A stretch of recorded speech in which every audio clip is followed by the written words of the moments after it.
You are watching episode, I don't know, on the Heathen movie channel. What episode is this? I'm gonna take a stab Oh, see what you did there. at 61. We'll just go with 61 then. It's episode 61 of I Know What You Watched Last Week. And last week we gave you 5 movies from the Final Destination film series. That's right, 5. Which, by the way, we got a comment, and yes, we know that there are 6 movies, and if you'd watched the episode, then you would know that we mention it, don't we? I think people are pretty sure that, they must know that we know that there's 6 movies. I mean, we've got like a horror channel, so I reckon they just do it to debate. Well, Yeah. Anyway, they never got back to my I'll give them question the benefit about, of the doubt. if they've seen them all, then where do they place that one in the rest of them, but... Bottom, probably. So, this week... This week, we're not bringing you 5 movies. We're not bringing you 4 movies. We're not even bringing you the standard 3. Wait, what? Not bringing you 2. But there is one. There is one. One movie. The seminal slasher classic, Scream, from 1996. So sick. I love this movie so much. Yeah, so what do you think about... Because, I'll put Scream on during the week. Yeah. Then the next day, you'll... So you're watching Scream 2 tonight? Mm-hmm. You're watching Scream 2, right? Yeah. Right? Scream 2? I was like, no. You disappointed me. We've watched everything we're going to watch this week. Except for I'll watch Bloodsport. But that doesn't count for this channel. And that was good, though. That was good. Okay. So Yeah. Scream. What do you think? We What do you think both- about the one film concept? Well- Especially I'm very intrigued, since you said to me before this, you're like, oh, by the way, I'm leading this one for sure. This one's mine, and you can just kind of, reply to the responses I first give you, which we'll see how that goes. But I'm intrigued to see how long this episode lasts, since we've been averaging about 2 hours recently for 3 to 5 movies. we're long form. So It's a lost art long form. yeah, I wonder just how detailed you can get. Maybe it would be much bigger if we just did like 8-second clips. 8-second reviews. Right, so Scream. When's the first time you saw Scream? If it's even a special moment for you. Because I remember when we first got together, you were like, Scream, it was just one of those whatevers because you hadn't really paid attention or had much experience with it. For some reason, in our quite extensive DVD collection in our house when I was growing up.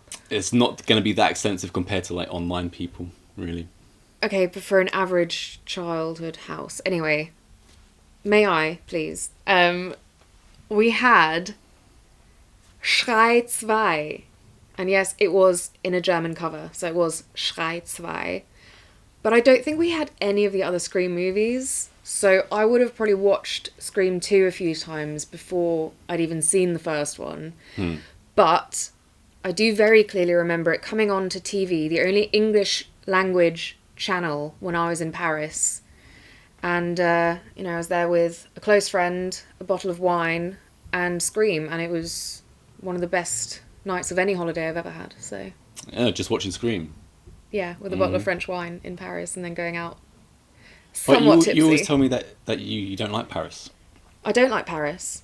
But here's a I tale was of love. in the hotel room. Tale of love of film. Yeah, because I was in the room watching Scream with wine. Could have been anywhere, but it was Paris. My one is not quite international, but at this point in my life, my mum was trying to put a stop to the 18 rated films. I was like, there is no stopping. Once it starts, it doesn't stop. Can't stop me So now. I wasn't, readily allowed to watch it. So it was like a quest for me. So I've seen the poster everywhere. I was like, what the hell is this? Was Scream rated 18? Have to see it. Yes, it's rated 18. Yeah, and it turns out my sister's friend's older sister across the road had a copy, or at least one of her 2 friends who came along did.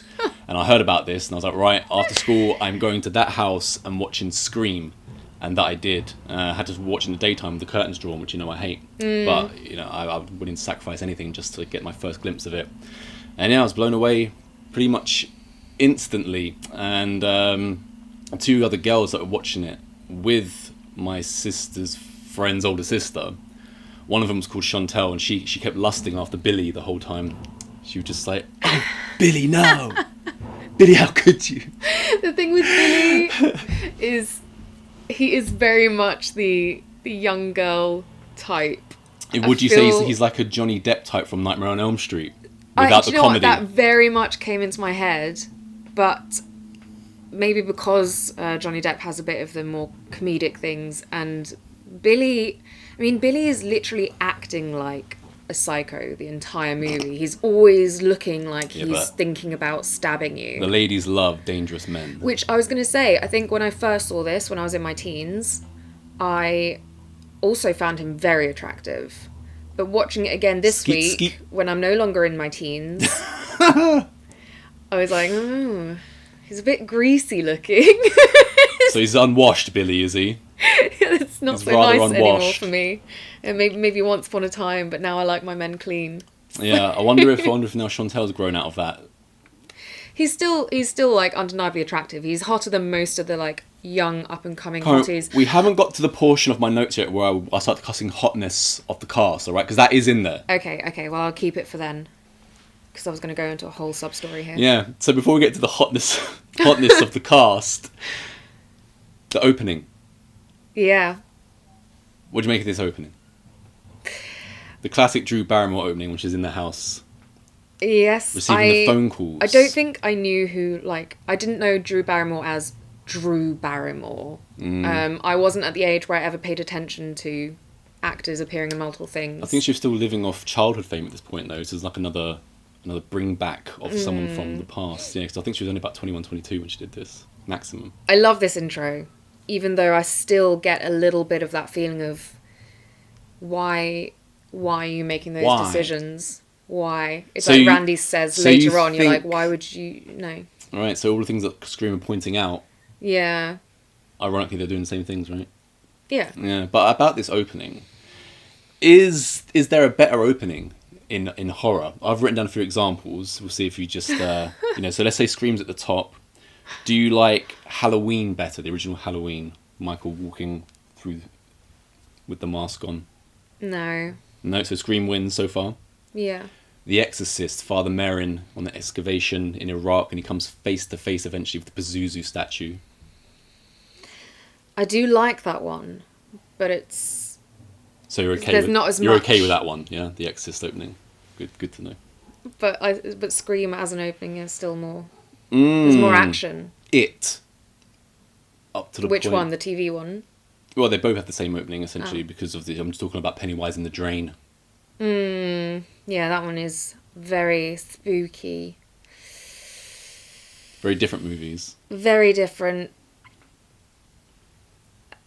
I'm going to have to stick with my favourite, though. Scream. Yeah. Okay, and how about Scream 2? The cinema opening. I thought I was Scream 2 in there. That's another great opening. It is, yeah, no, Scream 1 still. And finally, of course, how about the Urban Legend opening? No. At the petrol station. Yeah. And then Brad Dourif is there and he's got a speech impediment. Come on, that's great. It is great. It still comes under Scream. It's probably one of the best opening sequences of any movies Urban Legend to actually beat Scream, but I just thought I'd throw it in there. No one's expecting me to say Urban Legend, I don't think. That's a great opening. Yeah. So Scream wins. Yeah, I'd have to agree. I'm not sure if I've seen a more effective, especially when you don't know what's coming, opening than Scream. And you're right, it's not just one of the best openings in horror, it's one of the best openings in movie. It's almost... general. It's a short film on its own. Yeah. You get the build-up, you get the climax, you get the death, you know, done, sorted. Movie right there. So that wins. Now, that's my question, but that's the phone. The phone is ringing. God, the phone's coming out. Ahoy, hoy. It's Ghostface. Hello, Ghostface. Yes, you are phoning in on the Scream special. How fortuitous. You have one question and one question only, you say. I will pass that along. Kindness is for you. Ghostface wants to know, what's your favourite scary movie? Oh, I didn't see that coming at all. You've mentioned both of them, my top two, that I'm trying to decide between. No, I haven't mentioned one. Scream and Exorcist. What about The Faculty? That one doesn't come in contention for my favourite horror movie ever. I'm pretty sure we've got on camera, back about a year ago, you saying that The Faculty is probably your favourite horror movie of all time. Do we? Yeah, possibly. Something along those lines, anyway. Well, feelings change moment to moment, don't they? But no, I think... Oh God. Oh Oh God. God. This is such a horrible question. I think I'm still going with The Exorcist. But then how can I leave out, Hellraiser 2, The Thing, Scream even. Yeah. I invoke my right to not answer. You're not going to answer the question. You have to answer the question. Fine. Yeah, The Exorcist. Just. Right. So that's 2 for 2 on The Exorcist from us then. Yeah. Yeah. So just some scary movie is what Casey Becker, played by Drew Barrymore, is sitting down to watch. One of the best things about Scream is obviously the actual script, the screenplay, the dialogue by Kevin Williamson. In fact, when I was writing Heathen, even when I was writing Live Down Rock Harder, I would have the template of Scream script written out because I thought that was the best script I ever heard. So I just wanted to see how he formatted it and stuff like that, just for reference. Yeah. So I was quite impressed. During this, it shows that our killers know everything about horror movies that we know. So everyone kind of pretty much knows the dialogue, I've got to assume. And it's when Ghostface asks Casey Becker, what's your favourite scary movie? Or what you're sitting down to watch. She then asks him, and he tells her to guess. To which she says, Nightmare on Elm Street. And he's like, is that the one where the guy had knives for fingers? And she's like, yeah, Freddy Krueger. And he goes, oh, I like that movie. It was scary. And Drew Barrymore, as Casey says, well, the first one was, but the rest sucked. Right? So the first one's obviously directed by Wes Craven, Nightmare on Elm Street, and Scream. Kevin Williamson has written this. And Wes Craven was worried, so he went to Kevin Williamson and said, should we really say that the rest sucked? Because it makes me sound like a bit of an egomaniac. And Kevin Williamson was like, well, don't you remember, you also directed and written the 7th one, which is included in the list that sucks. And Wes Craven was like, oh, okay, that's fine then. Fair enough. Yeah, as long as he's written the one of good mine one, sucks too. and one that sucks, then we can keep this in. Yeah, I would have liked the just egomaniac thing. I'd be like, actually, yeah, write in also the 7th ruled as well. Would that have been good dialogue? No, that would have been so dumb. A little word on Drew Barrymore in this entire opening. The way she goes from just happy girl, cooking popcorn, waiting to watch a movie, probably waiting for her boyfriend, poor Steve. And she goes into just absolute terror, doesn't she? Yeah. And in the film full of great performances, possibly one of the best, not just in this film, but in horror. Yes. Yeah? I mean, is Drew Barrymore. I mean, as an actor, you must be feeling it. The performance is great. Yeah. She just does so many annoying things. She is also saying all the wrong things, asking who's there when she hears the doorbell ringing in her house, things like this. And he's like, she'd never say who's there. Don't you watch scary movies? Also feel like she should have just stopped answering the phone. Like, when you've told someone to get lost, 3 times, and the phone's still ringing, just take it off the hook. So are you saying that the ghost faces wouldn't have gone through with their killing if they couldn't play their fun little game? No, I feel like that's part of it for them. I feel like they get their jollies from playing their twisted little games. But she should have... So there's no plan B. Unless we play our game, there will be no murder tonight. Yeah, we'll have to try again. Okay, next weekend. Yeah. Yeah. Well, I can see that. Yeah. It's different, with I reckon texts Stu and been stuff. very disappointed every time it got delayed. And Billy was the more patient, methodical Oh, one. man! Yeah. Yeah, and also, she doesn't... she's always hiding by the windows, which is, the least protective when your thing house ever. seems to be 50% window. Yeah, but she could have, gone and locked herself in a room somewhere, not been right by the patio doors. Now, every time someone locks himself in a room, I don't like that defence tactic either. Well, it's safer than sitting by the patio But doors. just shutting yourself off from any kind of Yeah, but with a window. exit. And then you can get out the window. Depends how high up you are, though. You'll Depends find where we a are. way. Yeah. She never say who's there. And also, you might as well just come out here and investigate some strange noise or something straight away before we've even seen any other characters. This film has already shown its rewatch value here by giving a nudge to the character Randy, because he's the film buff, especially the horror movie buff, asking all of these questions. They all know quite a lot, though, clearly. They're They all know horror everything. That's why it's fans. all turn on the patio lights again. They should have been watching him this whole time. And once he starts, asking his questions... Oh, hang on a minute. The phone again. Hello? Oh, it's Ghostface. He has a couple more questions. Name the killer in Halloween. Mrs. Voorhees. I'm sorry. I wasn't expecting that answer.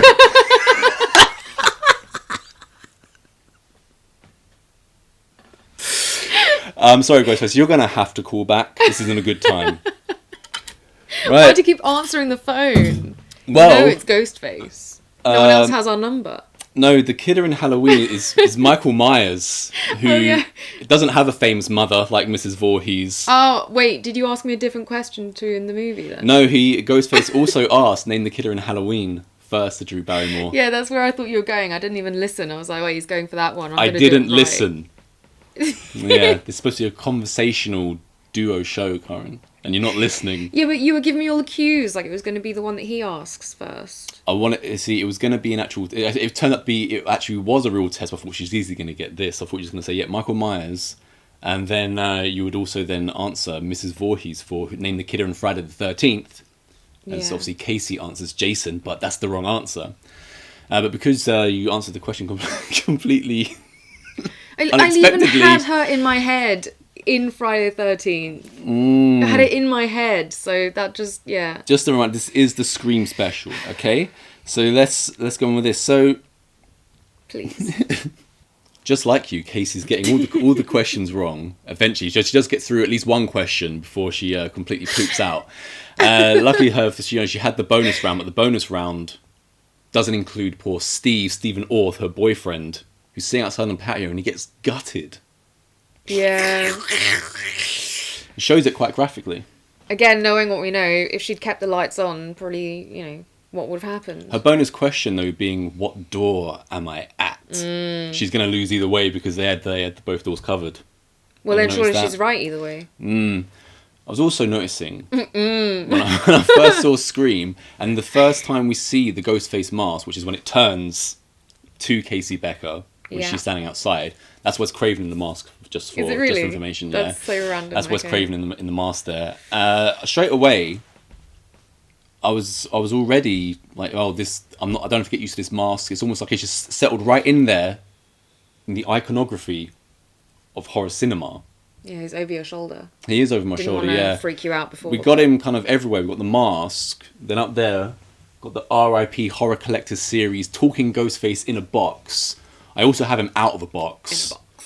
And behind us here, there's also Scream 1, 2, and 3 on CD. They should really release that on vinyl because, I'd pre-order it. So I'm sure if I would, loads of people would. And of course, we've also got Shivers. Yes. Couple of Shivers magazines with Scream on it. The Scream 1 and 2 vinyl soundtrack. Quite a lot of stuff. It was somewhat of an obsession. The first obsession that I had after Freddy Krueger and Pinhead, these were the three that really stood out to me. And I don't think there's not been an iconic kind of mask or look of a killer since. Apart from Art the Clown.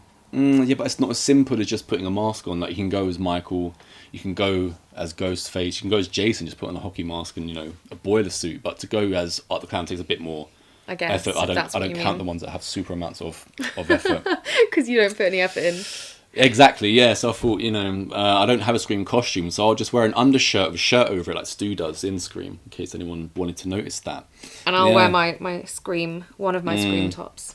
One of my Scream tops. Yeah, I spend more money buying new Scream tops instead rather than for myself. Halloween costume for this episode, even though this is in the Spooktober series.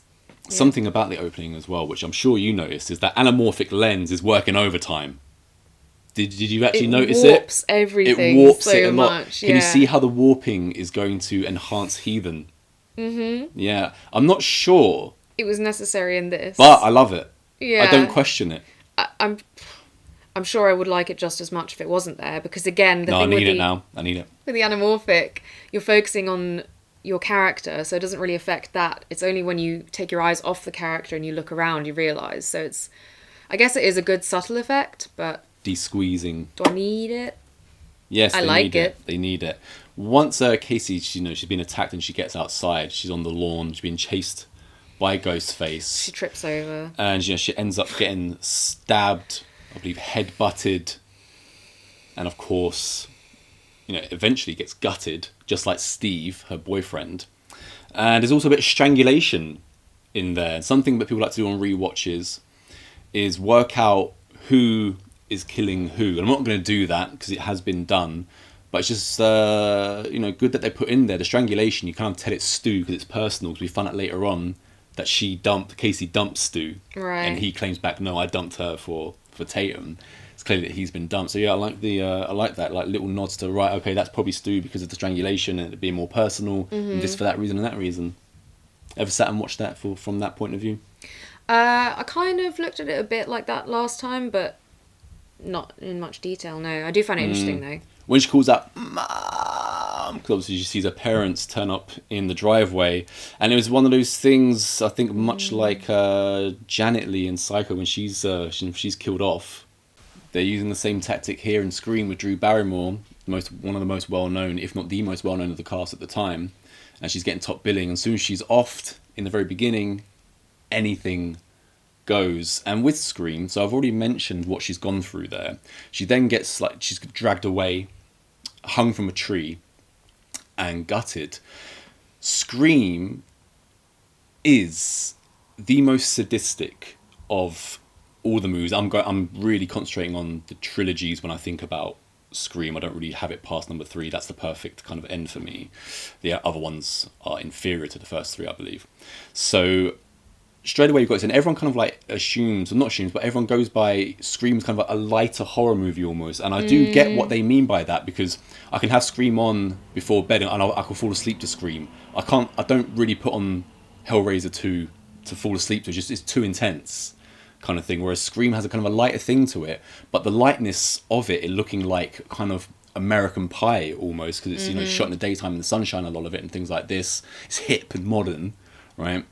It kind of comes on, it bleeds over on how actually dark and sadistic the film can be. So I'll go back to kind of other examples, but I mean, I don't recall 2 guttings in the opening of any other Scream movies, let alone many other, if any other, horror films. I really enjoy with this film, again, giving it so much rewatch value, is that you can take it as just an easy slasher, as you say, like it's easy on the eyes, there's loads of action, but the more you watch it, there's so many parts of the storyline that aren't just fed to you on a plate. They're kind of like little hints dripped here and there, multiple examples, but for one thing, what happened to her mum. It's not like we open the movie with a newspaper article about almost 1 year since this woman was, which you could so easily do 1 year ago today, but it would make it so much, it would dumb it down so much. And that's one of the best things when you keep rewatching it and you add more to it. I'm sure there are many of you, and you included, who are at the point now where it's like, no, I knew that already. But for me, it's still enjoyable to find out new little facts. I mentioned briefly about how Ghostface for me just fit in straight away. It didn't have to get used to the mask. It was just instantly classic. I was thinking how hard it is to do it instantaneously, because even if you think of Jason, everyone knows him for the hockey mask and stuff like that. That didn't come until the 3rd movie. Before that, he wasn't even in the first one, apart from when he jumps out the lake at the end. In the second one, he's wearing, a pillowcase around his head with a rope. He's a bag So man. it took a bit of time for him to become the character that he's become, whereas Ghostface was just straight away, a bit like Pinhead kind of thing. And just the whole thing away from that, also the whole movie caught the cultural zeitgeist. It still felt to this day, not a lot of films do that. And now Ghostface is the most bought Halloween costume in history. Really? Yeah, he's overtaken everybody. So after it's funny because it's so simple, but yeah, it's an iconic look. When it obviously the production, the costume did exist, but it wasn't something that was known. It was just like a random costume in a, what do you call it, like a fiesta store, right? And he's been through other names like the Peanut Ghost, because he's got like peanut-shaped eyes. And he's called the Peanut Ghost originally. Yeah, so imagine if you were stalked by the Peanut Ghost. Does that fill you with fear? Maybe if you've got a severe allergy. It was the Peanut Ghost. Yeah, severe allergy to the Peanut Ghost could kill. So yeah, beware for that. That's so silly. After Casey's finished off, we are introduced Sorry, I want to say before then, if you're going to move on, that scene where her parents come home and she's this close to them saving her and then hearing her on the phone and seeing her. How good is that bit? Yep. Wow, yeah. Her opening It makes is you great. feel The blue of the television as well is really something about it, which is great. burning popcorn. Yeah. Stephen Orth being gutted and the noise that is being made there. That guy, don't know what his name, I have written it down. Kevin Patrick Walls, he auditioned, he got to like the last 4 or something like that of Billy. Yeah, so this is almost like a consolation part for him. Yeah, That must suck. we should also mention that Casey's parents, she tells them not to go to the Loomises or something like this. Yeah, no, not go to the Loomises. They've got Billy Loomis. She tells them to go to the Mackenzies, which is also what I believe Laurie tells the 2 little kids to where they should go to when they're being stalked by Martin Myers, according to your mother. Yeah, there's endless little horror references in this. Some really obvious, some less. And it actually made me think of, you said once when we were sort of talking about Heathen, you were like, it's an ode to horror. It's, a love affair with and about horror. And I was like, it's sexual. Except that yours is tonally far more like Hellraiser.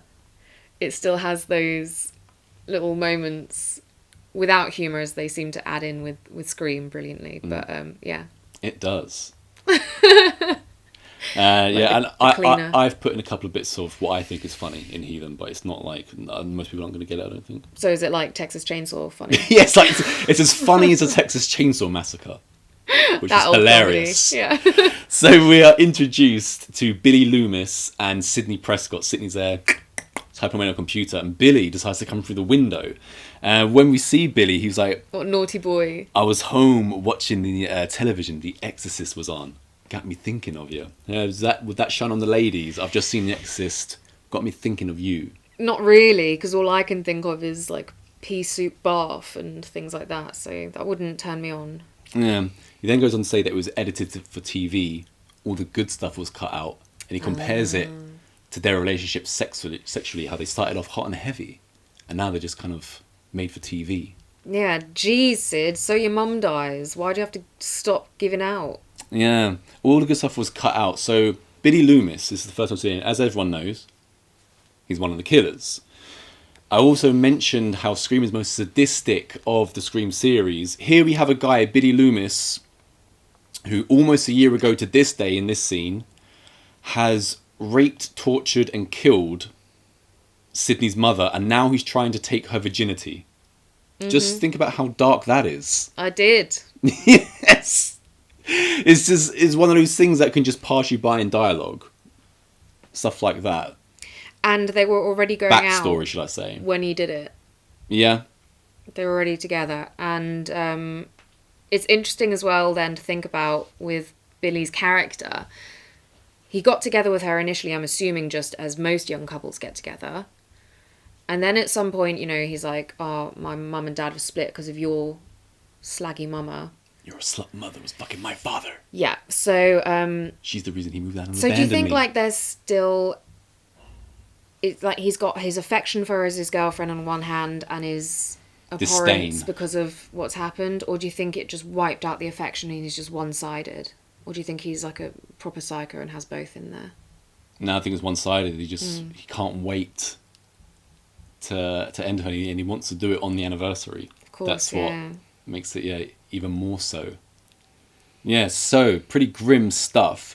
I just want to say as well, Chantel. I mentioned Chantel lusting after Billy. Remember that? Yes. Yeah, I just wanted to put that back in there. Leo DiCaprio, he screen tested for Billy. Yeah. Now, what do you think about Leo DiCaprio as Billy Loomis in 1996? It's that Titanic time. Yeah.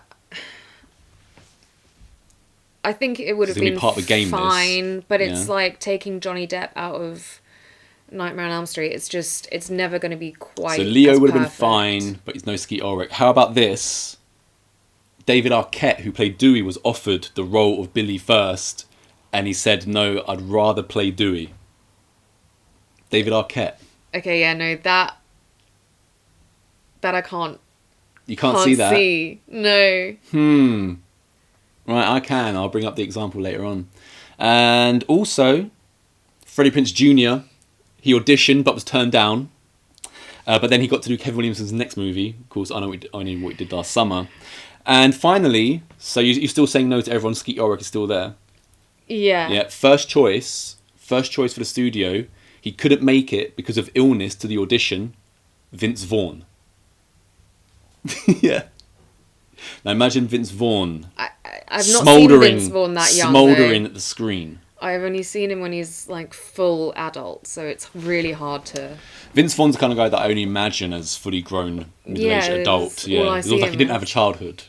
Yeah, he popped out like that. Yeah, exactly. Yeah, he just comes from somewhere else, Chicago. But yeah, I don't know. I think Vince Vaughn's a great actor. I do like Vince Vaughn. Yeah, and I think he can do the nasty thing, whereas like Freddie Prinze Jr., I've enjoyed all his performances, but he definitely suits the clean-cut, innocent guy more. How about Freddie Prinze Jr. as Billy Loomis, alternate universe, Skeet Ulrich as Shaggy? As Shaggy, not as Fred. I guess I could put him as Fred, yeah, because that would then swap them to. Okay, as Fred then, yeah. I think he'd actually be better as Shaggy than Fred. You think Skeet Ulrich would be better as Shaggy than Fred, yeah? Yeah. I went the other way. But yeah, I mean, we all know who is the ultimate Shaggy. The ultimate Shaggy. Who is also in this movie. He's coming later. But I just mentioned, so we got there, I just wanted to go through. So you're sticking with Skeet Ulrich, right? But if you had to go with one of the other ones, you're going to replace Skeet Ulrich, replace Billy Loomis. Do you have David Arquette, Vince Vaughn, or Freddie Prinze Jr.? Oh. Or Leo. Oh yeah, or Leo. Don't forget Leo. I'll wrap him out there, yeah. I would be very intrigued. Not that I can picture him in the right age, but assuming he's the right age, I would go Vince Vaughn. Okay. Yeah. And he did a good Norman Bates. Yeah. Yeah. I'd be interested. Who would you go with then? Who would I go with? Arquette. As the David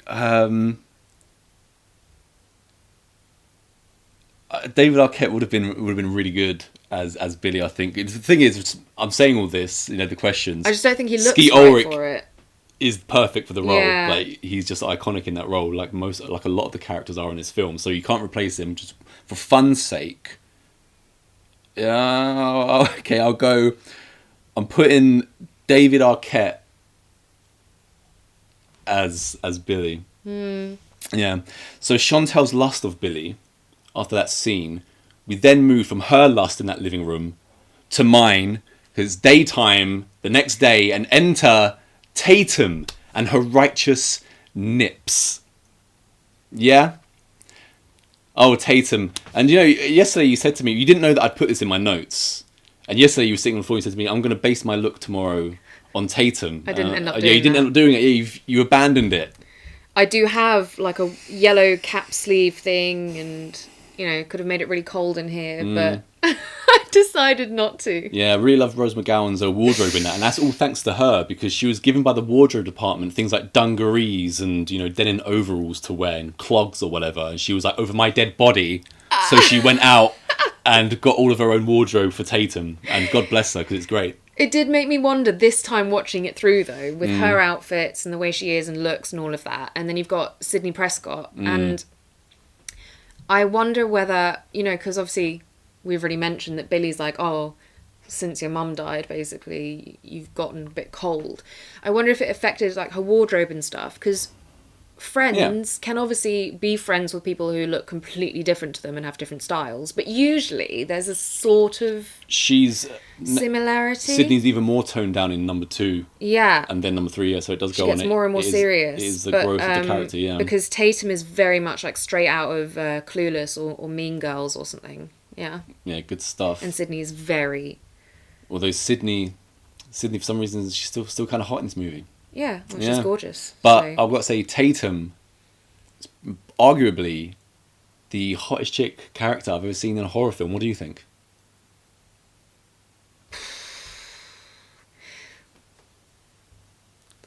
I mean, I'm struggling to find an example now, because my initial answer would be no. But I'll have to come back to that. All right. once they go into schools, Tatum's talking about the murders that have just taken place of Casey and Steve, and Sydney's like, well, how bad is it? She was like, really bad. I haven't seen anything like this since, and she cuts herself off because she's about to say, since your mother died. And when she goes into school, all the students are being interviewed by a couple of police officers and the principal Himbury, played by the one and only Henry Winkler. Right, so when Sydney goes in to have her interview, we are then also introduced for the first time to Deputy Dewey, played by David Arquette. How do you like the inept cop angle of David Arquette and his Dewey? I absolutely cannot watch this film anymore without just all the doofy scenes from Scary Movie coming into my head. It's like this movie offered Dewey up as like the perfect parodiable character. It's right there. Only the best stuff makes good parody for good parody, and that's why Scream is parodied so hardcore in Scary Movie. Once they Don't disturb me when I'm cleaning my room. Yeah, once they get to, Scary Movie 4 or something like that, the movies that they're then parodying are just rubbish anyway, so it doesn't work as well. It works much better when the film's actually good. And I also feel like the first one, when it's based... got a parody to Heathen. Yeah. It was based mostly on one movie throughout. I think they give nods to other ones, but like the later movies are just an amalgamation of loads of horrors. But yeah, Scream, Dewey, Doofy, and honestly, especially once you've seen Doofy, you look at Dewey and you're like, he really is. I actually asked you, I was like, is he supposed to be like a little bit stunted, slow? Like No, I'm not getting that. I just think he's doing the newer version of the inept cop.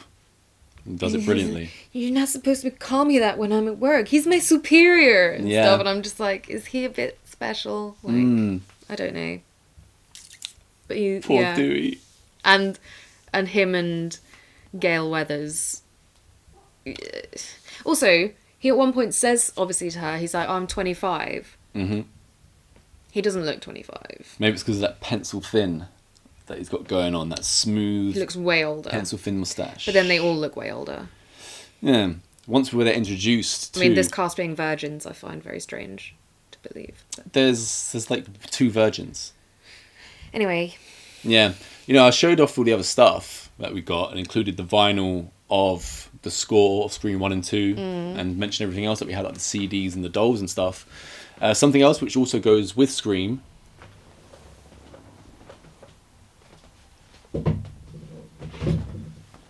In honour of Principal Himbury and Henry Winkler, we also have Fonzie Favourites on vinyl. It's always cool. And it says here, the last track on side 1 is an impressionist track containing the expressions, "Ayy, cool, nerd," and "sit on it." Listen and learn to use Fonzie's favourite phrases perfectly. Fonzie Favourites. Oh, God. Yeah, okay, cool. There's Fonzie Favourites. Could we get on with Scream? Well, that is Scream. Henry Winkler, Principal Himbury, always cool. So sitting... Now, how nice the film looks. This is one of the examples. The next scene, we've got 2 of the remaining 3 of our main cast introduced, and they're sitting at a fountain on the school premises. Again, it's really nice to look at. And the cast members are Stu Macher and Randy Meeks, played by Shaggy himself, Matthew Lillard as Stu, and Jamie Kennedy as Randy. That name Randy, didn't you? Yeah. Randy.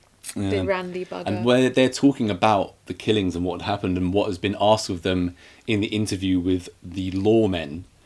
And Tatum mentions that she wasn't asked if she liked to hunt.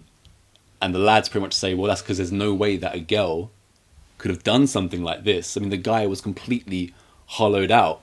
And she says, hello, basic instinct. She brings up that. I'm not quite sure that is... that's not going to win her the argument, I don't think. What do you think about that? Because we know that women can do just as heinous things as men, but there is something about gutting someone which I would be surprised. They went to those kind of lengths because when we watch maybe the they kind of really hate this bitch. Because that's what I was about to say. When we watch, murder TV shows, and you can find about a guy that's like killed his own mother or something, and then desecrated the corpse. It's almost like I'm not sure. I'm not sure if I've heard of a woman doing that. So it would probably still surprise me. Is it sexist? She says it's sexist. I thought they were Tatum's insinuating like that is sexist. more about the physical strength you need to lift someone up on a tree branch. Is that sexist? But, well, again, we've discussed this with Because various things. It in depends Scream on the 2025 6, like I'd rather have. I bet they can. I put more on myself than some guys out there, but I put more on you than me. So yeah, but also ask. Sydney's like, how do you gut someone? And then he's got Stu's like, you take a knife and you slit him from groin to sternum. He knows how to do it. I wouldn't know how to do that. How do you gut someone? I'll be like, well, you just kind of stick the knife in and take the guts out. yeah. But the technicalities of it, I wouldn't have said it like that. Well, again, is that a little watching it? This is one of those films. Again, you've got the classic thing in all movies where it's horror or some sort of mystery murder type thing where there's a red herring or two. And in this one, they make it almost like the murderers are the red herrings. Because who would expect them to... Yeah, when you're watching it and you know that it's them, oh my god, they're so brazen, just sitting there discussing that. Yeah, I think the culture lets them hide it in plain sight. Because that's just how people talk, whether people want to admit it or not. You can say some pretty dark things and not mean it, or just say it matter of factually. Yeah, and then obviously we've got Randy there, and he's doing all of his. He's starting to do all of his funny little impressions, stuff like this. And that's apparently one of the things that got Jamie Kennedy the role. Or Randy was he would just ad-lib stuff that would make Wes Craven laugh. Got it. Yeah, and it ends with I think Tatum getting mad. So Stu says that they better leave her alone. Do you like that joke? Leave her alone because they found a litter in a mailbox. Randy was saying. No, you don't. And also Matthew Lillard just chews every second of this performance. Every second he's on camera, it should be too much, but it's not. Yeah, it's somehow it just works. It simply works. It's like that when all the execs and stuff thought that Johnny Depp in the Pirates of the Caribbean thing was way over the top, and then it ended up being the best thing about it. Matthew Lillard was accompanying a friend or a girlfriend to another audition in some building. And while he was walking down the corridor, the casting directors or whatever for Scream saw him and just dragged him into the room and had him audition. And apparently he got into it with extreme ferocity and got the role. So he just pulled out the corridor, you've done an audition for this. He looks so different in this to when he plays Shaggy. His whole body shape seems to change. We played the Skeet game, right? Oh God. Mentioned we've been introduced to Randy Meeks. Also up for Randy now. I'm not sure if you're going to know Jason Lee by name. No, I won't bother to explain who he is. Breckin Meyer in Road Trip, when he sends off the videotape of him having sex with another girl to his girlfriend, he's the guy whose videotape it is. He's also the stoner dude in Clueless who gets with Brittany Murphy's character likes him. Yeah? Yeah. So he was up for Randy. Do you not know him well enough? No. Okay, well, we'll skip those ones and just go to someone that you do know. Please. Seth Green. Oh. Seth Green up for Randy. You're not having that, clearly. No, I think he would have been good at it, actually. Mm-hmm. Yeah.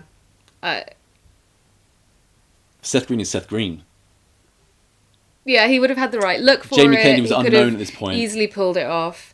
Yeah, to be fair, I think he would have probably done just as much of a good job because I reckon Breckin Meyer would have been the next choice. Is great. He's perfect. You don't need to change him, but it's not as difficult to replace him, in my opinion, as Billy and Stu, who I think are more. They've really brought something different to the role. So far you've got Vince Vaughn, and just on technicality, because you don't really know the other two, you've now got Seth Green as Randy. So this is your cast. I'm going with Breckin Meyer as Randy instead of Jamie Kennedy there. Something else we'll notice now, the next screen is Sydney's been dropped off by the school bus. Camera pans, and there's this rather wonderful house which you picked out. All the houses in this, again, quite delightful, aren't they? They must all be just so wealthy. These are These farmhouses, are though, so they're a bit cheaper than crazy. houses in the city. Still. Yeah. It's in this house that Sydney then gets her first call of the film. And it's like the Ghostface on the other end of the line is like, nice night, what with all the murders? It's like something straight out of a horror movie. Straight away, she's like, Randy, it's you. I would expect something more original from you. And he keeps going on. And he's like, maybe that's because I'm not Randy. And she asks him, you know, who are you? He's like, the question isn't who am I? It's where am I? Again. No, but not quite the same. The question isn't who am I, it's where am I? And where are you? Your front porch. He's like, why would you be standing at my front porch? That's the original part. So just when you think it is cliche all of a sudden, standing at someone's front porch isn't something that I had seen, and just being so brazen about it in a movie either. I have a question for you now, because Sydney is still a virgin at this point, and it's also not the actual anniversary yet. Mm-hmm. Was this all just a game to freak her out, or were they actually trying to kill her? Judging by what happens, you'd imagine it's just a game they're playing to throw law enforcement off the trail. Because once Sydney is attacked, after once again hearing on the phone, if you hang up on me, you'll die just like your mother, which is another part of the sadistic part of the film. You'll die just like your mother. That's got to be Billy on the phone. Mm-hmm. Yeah. Once she's attacked, again, we've got the other scary movie moment where they're just chucking stuff down the stairs. Well, I feel like it's always Billy on the phone. Always Billy. Billy always does the voice, and then they both I never really take thought part about in the it. killing.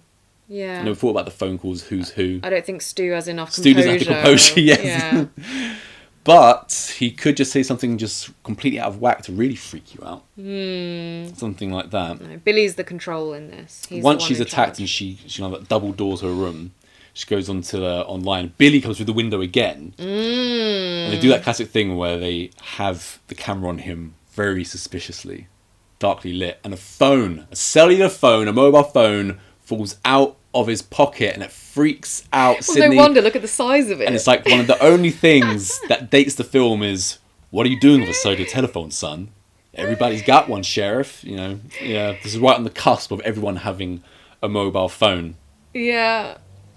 Again, they did the red herring thing, and then we're like, oh, well, they've already got him in jail, so I guess it can't be him. Even without the other phone call, it's like, oh, well, you know, you can't call from jail, can he? But it just as a horror fan with all these things they're saying, like, oh, don't do that, do this, don't do that. Again, you're like, oh, well, it must have been a red herring then, because no actual killer would have been put in jail this early in the film. You just said, don't do this, don't do that. I mentioned the poster at the beginning of this. The tagline, there are quite a few taglines for Scream, but the most prominent one was, don't open the door, don't answer the phone, don't try to escape. And I was always thinking, don't try to escape. So just accept your fate and die. What was the what was that? Don't try to escape. I was trying to think, is there a point in this where someone tries to escape maybe through the garage cat flap? Yeah, but Don't also try and escape through there. Drew Barrymore, she's trying to escape as well, rather than barricading herself. But then kind of saying that as advice is almost saying if you just let it be, everything's going to be all right.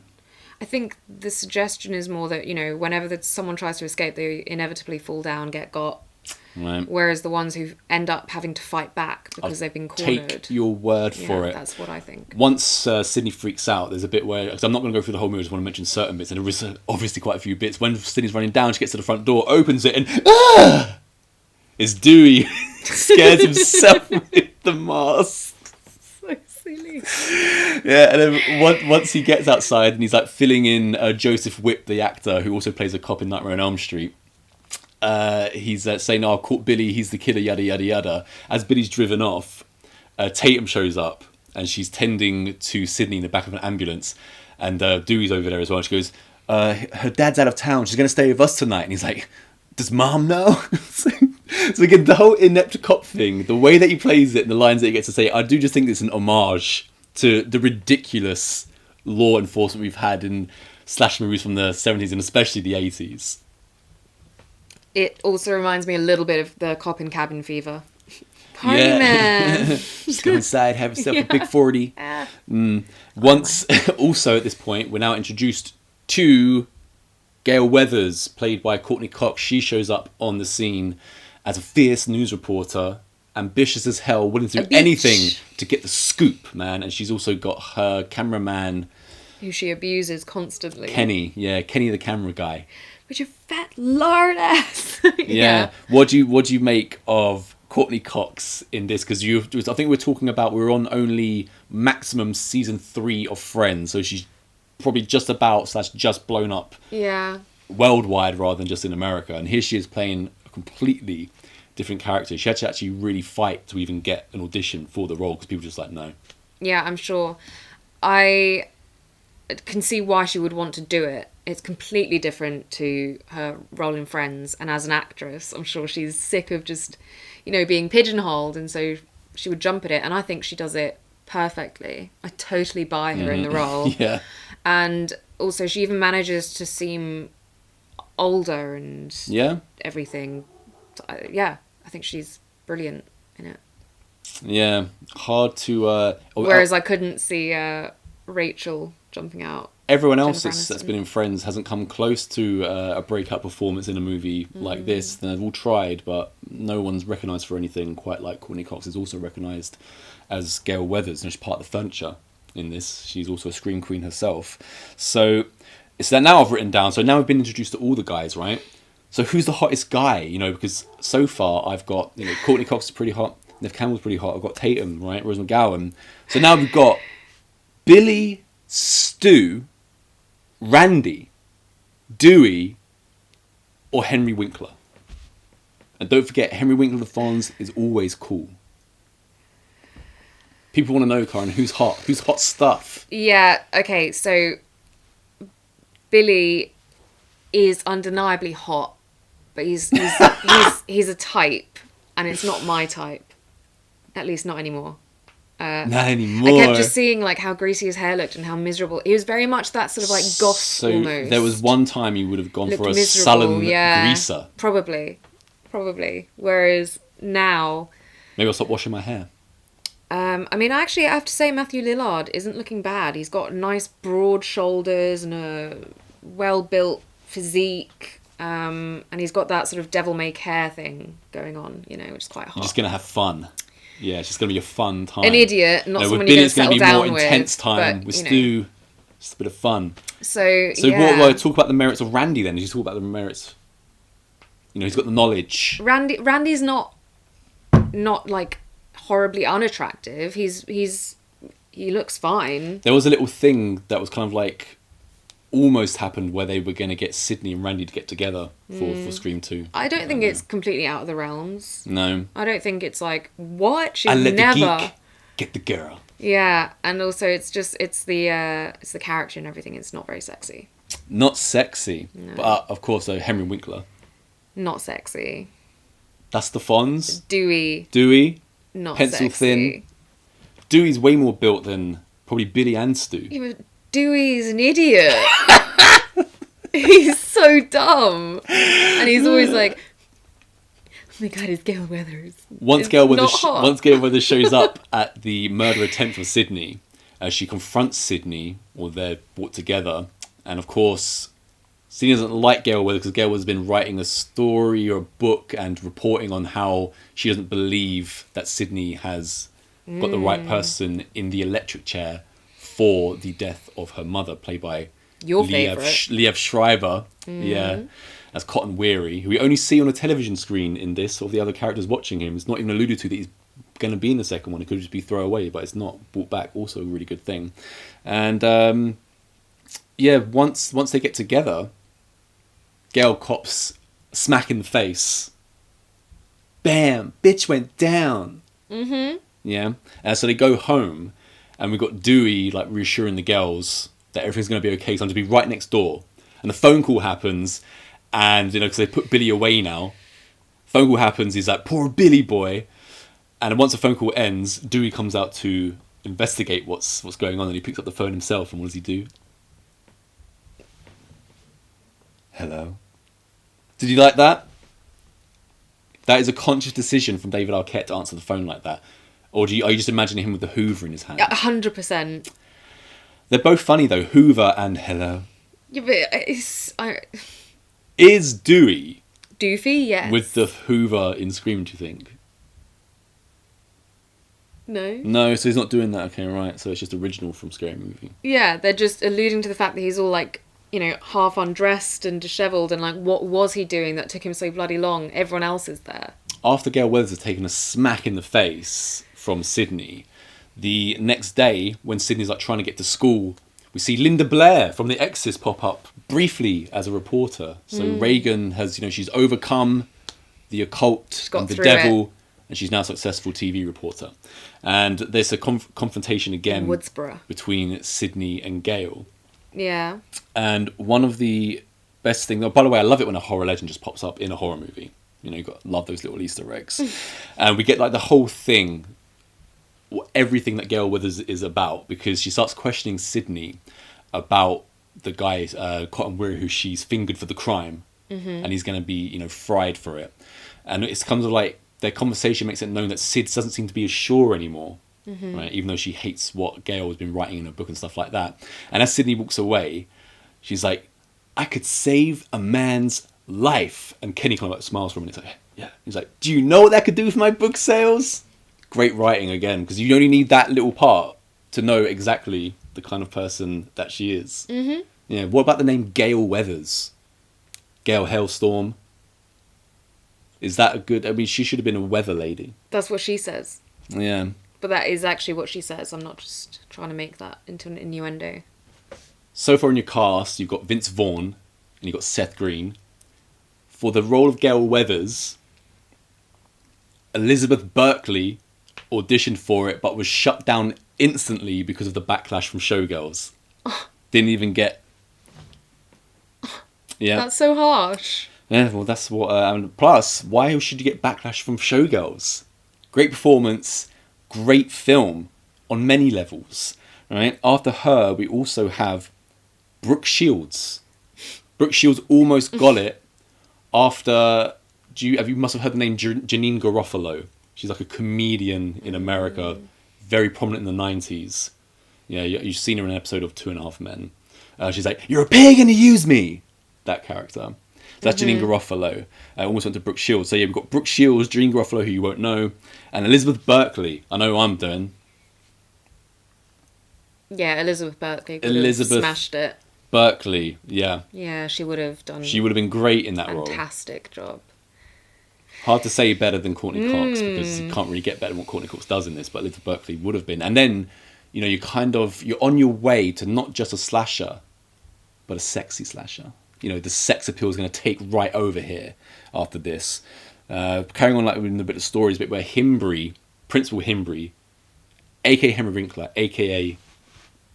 The Fonz, who's always cool.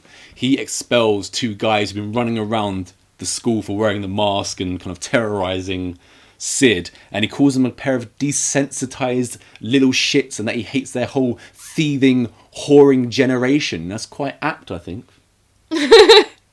Well, I think all generations are thieving and whoring, but...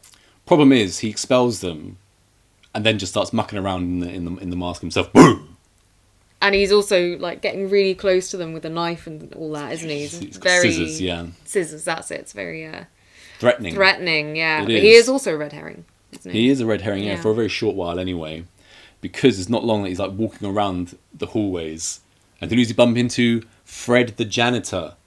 Wearing his Freddy Krueger jumper hat, played by Wes Craven. So Wes Craven wasn't only in the Scream mask in this, and the Ghostface mask, he's also decided to dress up in old prop clothing from Nightmare on Elm Street. He's just having a great time, He's having the time of his life, yeah. What did you make about, you must have loved the whole Mean Girls in the bathroom, because you love Mean Girls. Yeah, I love the movie. Doesn't mean I love all Mean Girls. It was fine. I mean, again, it was one of those moments where it gives you more backstory into Sydney and what's happened. And it also gives a mention to Ricky Lake. Yeah? That topical, it's like Jerry Springer, but a lady does it and it's not quite as insane as Jerry Springer. Yeah, the lady, the girl in the cheerleader outfit in the bathroom, in the trivia, it says she was one of Skeet Ulrich's girlfriends. So that begs the question, how many girlfriends did Skeet Ulrich, aka Billy Loomis, have during the production of Scream? It doesn't say it was his girlfriend, it says one of his girlfriends. So kudos to him. Right. We have a scene with then Dewey and Gale, where Gale is kind of hounding him, unbeknownst to him, for information on what's been going on. He's an easy target. Are you seeing the beginning of a love story fictionally and also non-fictionally blossoming here? Absolutely not. Even though from we've the got characters. Both. No? Definitely not. So from these Gale characters. and Dewey don't belong together, no?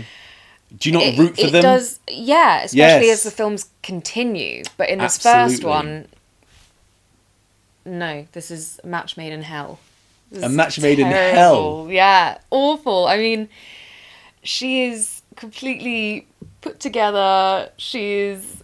Well, opposites attract. Yeah, I get that, but it's like... Well, I'm put together. It's like she's his mum, almost, in how pathetic he is around her, especially. I was 24 for a whole year. Gail, would you like to walk with me? Mrs. sounds like every girl's dream. Just all of this stuff.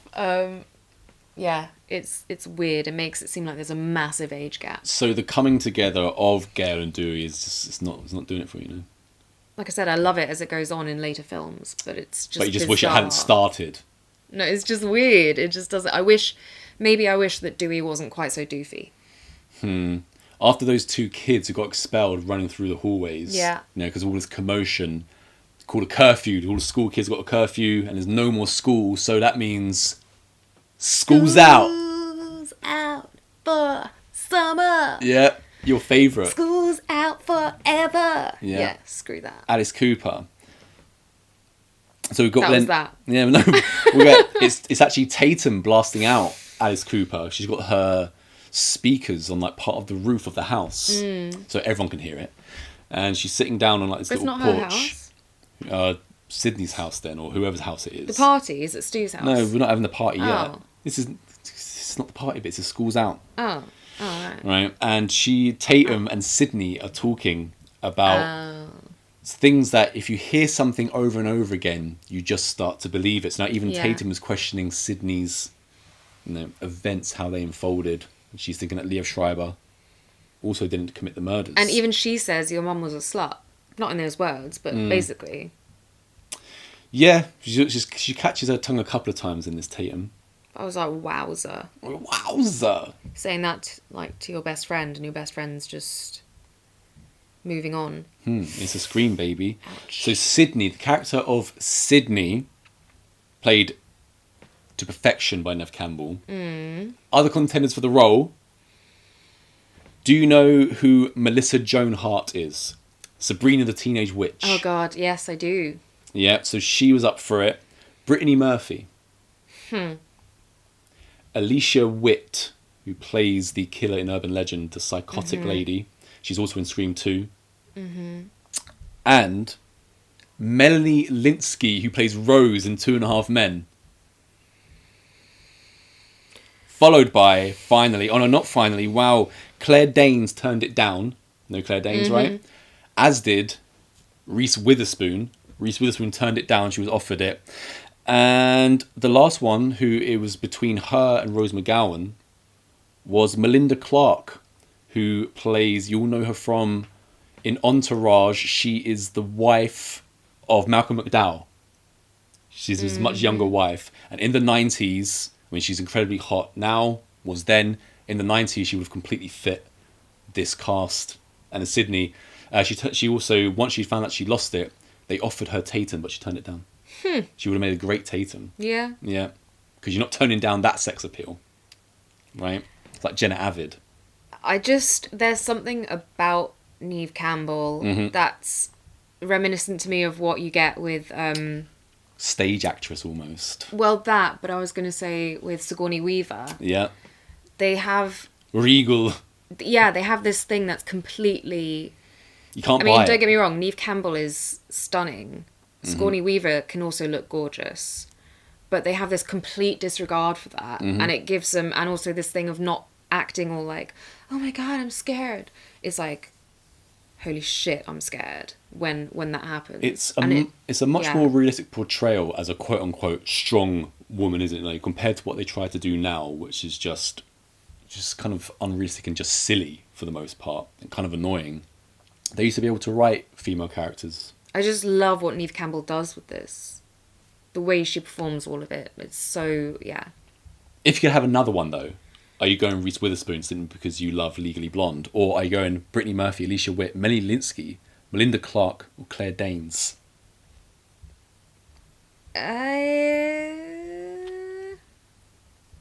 Brittany Murphy, maybe? Brittany Murphy. I think it would have been quite different, though. Brittany Murphy... She would have had the more, like, softer, feminine thing to it, but I could still see her doing it. Pretty much great in everything I've seen her in. Yeah, so...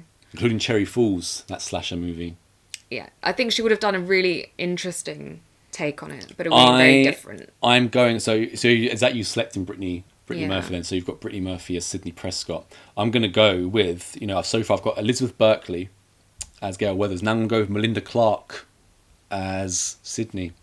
And we are heading again, not just for a slasher, but the sexiest slasher of all time. Kevin Williamson, the guy who wrote it, his first choice, it was also offered to Molly Ringwald of Breakfast Club fame. And she turned it down, saying, I don't think I want to be 27 years old playing a high school student. Didn't seem to be a problem for the rest of the cast. Yeah, well, it is so weird.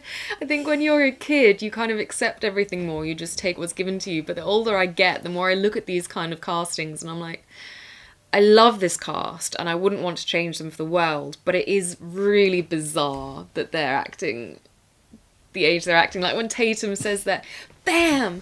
And she's got like this big teddy bear plushie on her, and like the nightie they put Sydney in and stuff. It's all just... I am much preferring a grown teenage cast. What I mean by that is, they're playing teenagers, but they're 25. I don't like watching 14 and 15-year-olds on television. No, but they're not supposed to be that young, are they? I know, yeah, even if they're supposed to be, 18? No. Plus, you can make them work longer, because if you're under 18, the rules are the rules. You've got to be home after about 6 hours of work or something. You can't work them to the bone.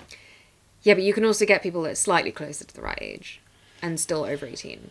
Maybe, or you could just pick the sexiest cast going, right? What is your favourite scene, do you think, in this film? Out of a whole bunch of scenes, if you want some time to think about it, because we can cut the camera and then edit it back in. No, it's got to be, the way that Matthew Lillard is acting when the final confrontation. So you're going with the whole stabbing each other final confrontation scene, as long I know it's probably cliche, but how can it not be? It's incredible. It is incredible. It's probably my second favourite. For a long time. My mum and dad are going to be so mad at me. For me, away from the comedy of Stu Macher, for me it's the insanity of the scene that does it for me, and probably tips it over the edge of Scream probably being my favourite slasher of all time, although it can flip-flop now and again, but Scream is pretty much always there. My favourite scene is Randy working in the video store when he's having a conversation with Stu, and then he got Billy standing over in the horror section. Oh no, that's in poor taste. If you were the only suspect in a senseless bloodbath, would you be standing in the horror section? All that stuff. But also even when Billy comes over and is a bit threatening to Randy, and then you've got Stu ringing him in behind him. It's well, very... would be your motive. It's the millennium. Yeah. Do you like the millennium as a motive for killing? Yeah. Did you like the whole, that's in poor taste? Yeah, of course. And then you've got, Stu obviously defends him, like, he didn't kill anybody. Oh, you're such a little lapdog. He's got killer printing all over his forehead. Mm-hmm. Yeah. So then, why'd the cops let him go, smart guy? Because they obviously don't watch enough horror movies. Randy's the best character. Who's the best character? You're going to say Stu again, aren't you? No, well, Stu's the best performance, enjoyment-wise, because it's just so off the wall. It's, Best character, though, well, no, I probably would agree. Just based script only. Randy. Yeah. Randy is the best. I think that's kind of popular opinion as well, somewhat, that Randy's everyone's Well, favourite. he kind of epitomises what this whole movie is about. Devastated when he's offed in number 2. If the people who are watching this and enjoying all those little nods to other horror movies, they're gonna relate to Randy. Yeah, so. It's almost like Kevin Williamson is Randy. Somewhat. Is he Randy? I'm sure he has been. Yeah, Prom Night Revisited, man. Why would he want to kill his own girlfriend? There's always some stupid bullshit reason to kill your girlfriend. It's so true. There's always some stupid bullshit reason to kill your girlfriend. I don't have a girlfriend. I have a wife, so There's not a lot of wife-killing slashers that I've seen. It's always girlfriends. Yeah. Do you not agree that there's always some stupid bullshit reason to kill your girlfriend? Sure, if you're a psycho. Yeah. Yeah, I agree with that. And that's the beauty of it all. Simplicity decides. You make it too complicated, you lose your target audience. It's very true. I don't want to sit there thinking. I just want to be entertained. No, you especially don't want to be thinking. You can't stand ambiguous endings, anything of that nature. No, but I love clues. I love getting clues and piecing it together. Yeah. Just want it to be thought about. Also, just the setting of a video store. It's something that doesn't exist anymore. And seeing them in a video store, the culture is better. The culture is better in this time in the world. Johnny's if like, they watch I don't Prom wanna Night, be... they save time. It's a very simple formula. Do you like that bit? Sure. Yeah. Everybody's a suspect. Very true. What were you going to say? I was going to say that Johnny just basically thinks that take out, the crazy Ghostface killers and put me in there and I'll live a happy life. You want to be in California with, cellular phones only just coming in. So you don't have to have one. And video stores being around. And yeah. Iconic movies being made still. Johnny's just wanting to go back and have a good Great time. actors being around still. The Fonz doing his thing. Yeah. Why would I want to go back to that? Yeah. When Billy does confront him and he walks away after being really intense, you cracked up at the end. Tell me that's not a killer. Yeah, because it's so true. Talked about all the other characters and who are up for them. Haven't done Stu yet. I was wondering about that. Yeah. It's not going to be anyone, though. As I said, David Arquette was offered the role of Billy. Right, preferred Dewey. Someone who would have loved to have had a preference was Freddie Prinze Jr., who also auditioned for Stu and was turned down. So do you like Freddie Prinze Jr. as Stu? He would have been completely passable. Yeah. They would have considered Vince Vaughn. So he's got both. Not sure about that one. Yeah. Joaquin Phoenix. That's so random. The one and only Joaquin Phoenix. So then you would have, if you picked Joaquin Phoenix for Stu, you'd have him. And who did you pick for Billy? I had David Arquette. Oh, no, I had Vince Vaughn. I had Vince Vaughn. Yeah, Vince Vaughn and Joaquin Phoenix. Vince Vaughn and Vince Vaughn. Yeah, that's a different take. I would have probably swapped them around. Had Joaquin as Billy. Yeah. Vince Vaughn as Stu. Yeah. Vince Vaughn would have had to have bleached his hair. Separate Can them. Joaquin do such a... I've only ever seen him, really serious. I'd assume he could probably do comedy superbly then. Do anything. Yeah, I would assume. And also just a guy called Justin Wallen, who happened to play Andy Barclay in Child's Play 3 grown up. Yeah, he doesn't seem to have done much else. So yeah, there weren't too many people in line for the Stu role. But obviously Matthew Lillard brought all of that crazy energy to it, which, that was his character choice, I'm sure. Well, actually, Kevin Williamson credits Matthew Lillard for making Stu such a memorable character because he says he's underwritten. Which he kind of is almost. He's not in it too. No, there's not much to work on, but he brings the crazy. And yeah, this is just one of the most perfect takes on very little, as you say. There's not much to go off from the script. So any of those other actors, it would have been interesting, it always is, to see what they would have done with it, but I just don't see how anyone could have done better than Matthew Lillard taking it this way. You pretty much said it about everyone in their roles, wouldn't you, really? Yeah. Yeah.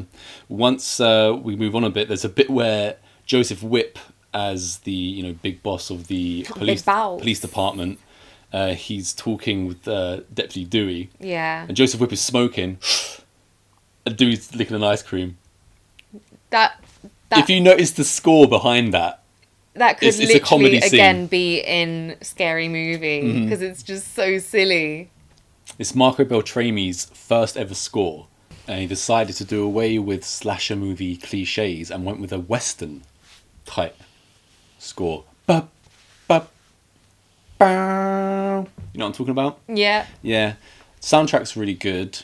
What's your favourite song on the soundtrack? Is it Red Right Hand by Nick Cave and the Bad Seeds? You're one microscopic cog in his catastrophic plan, designed and directed by his red right hand. Yeah, you like that one? It's weird. It's really weird. It actually notice, jumps out at you that's in the the song, movie, and I was like... That's the one song from the soundtrack that runs through the entire series of Scream. They keep Red Right Hand as Screams. Yeah, Especially with the like theme music behind it. Yeah, again, it's very... strange. The score fits that song as well, and that song fits the score, vice versa.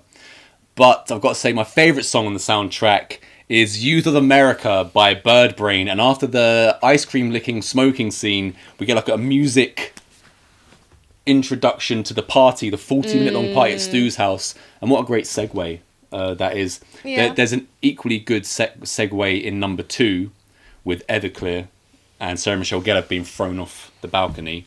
But Birdbrain, musical interlude, is the best of all of it, I think. Mm-hmm. 'Cause you're getting ready to party now, and what better than Youth of America? Yeah. Yeah, Birdbrain. So the last 40 minutes, we're at the party house, Stu's party house, which is now a tourist attraction. It's the Scream House. Oh, I see what you mean. I thought you were talking about in the movie. The stained glass movie. The stained glass window they have in the house now been replaced by a stained glass Ghostface. And people go and visit it, much like they go and visit the Texas Chainsaw Massacre Sawyer house, which is now a bed and breakfast. A lovely bed and breakfast out in Texas. Yeah. So yeah, what would you rather visit, the Texas Chainsaw Massacre house or the Stu Macher party house? The party house. Party house. Yeah. Yeah, when we get inside, we've got all of our characters are there, pretty much all of them, except for like Billy, let's say, and Gail, who's out elsewhere with Dewey. In a but truck. We've got all the kids there, and I just want to mention before loads of kids before we go there. into this, I mentioned Henry Winkler, of course, Principal Himbry. When he gets offed, when he falls on the floor, there's a great moment where Ghostface shows up in the whites of his eyes, and apparently that took like just hours and hours and hours imagine. and hours to get it correct. They'd probably just use like CGI now. Now they would. Yeah. And it wouldn't look anywhere near as good. No. That is a great shot. Even I, who don't normally look at shots and stuff, I appreciated that. Yeah. How many Evil Dead? How many Hellraiser? What were you going for? Hellraiser. Yep, Hellraiser, me too. That's what Randy asked everyone in there. Yeah. How many Evil Dead? How many Hellraiser? When I watched this movie, I didn't know either of those And films. then oh dear. Sydney has... I didn't know the Freddy one either. Sydney has a bunch of videos in her hand, and she's like, The Fog, Terror Train, Prom Night. Why is Jamie Lee Curtis in all of these movies? And we've seen She's all the of these movies. Scream Queen. So what movie are you taking out of The Fog, Terror Train, and Prom Night? I mean, Terror Train is hilarious. It is hilarious, yeah. Peanuts. I think The Fog, the original The Fog. Yeah, I'm going just about original The Fog. And as Randy says, you know, she is the Scream Queen, to which Stu says, well, with a set of lungs like that, she should be. And Tatum says, tits. And she's right. A great pair of breasts will get you pretty far, especially in horror. It's They're funny not wrong, though, because are I they? never pictured Jamie Lee Curtis for her breasts. There are other actresses where I'm like, oh yeah, face breasts, that comes together. Whereas Yeah. Jamie Lee, I don't think... They're well hidden, because when I've seen them in the more, you know, she she's doesn't always show her sensibly tits dressed, till doesn't she she? goes legits, as Randy says in there. Yeah, when I've seen the topless, yeah, they're very well hidden, let's put it that way. It's like, boing. Dewey then enters the party, and Tatum, his sister, says, what the hell is she doing here? Because Gail Weathers has followed him, and he's like, she's with me.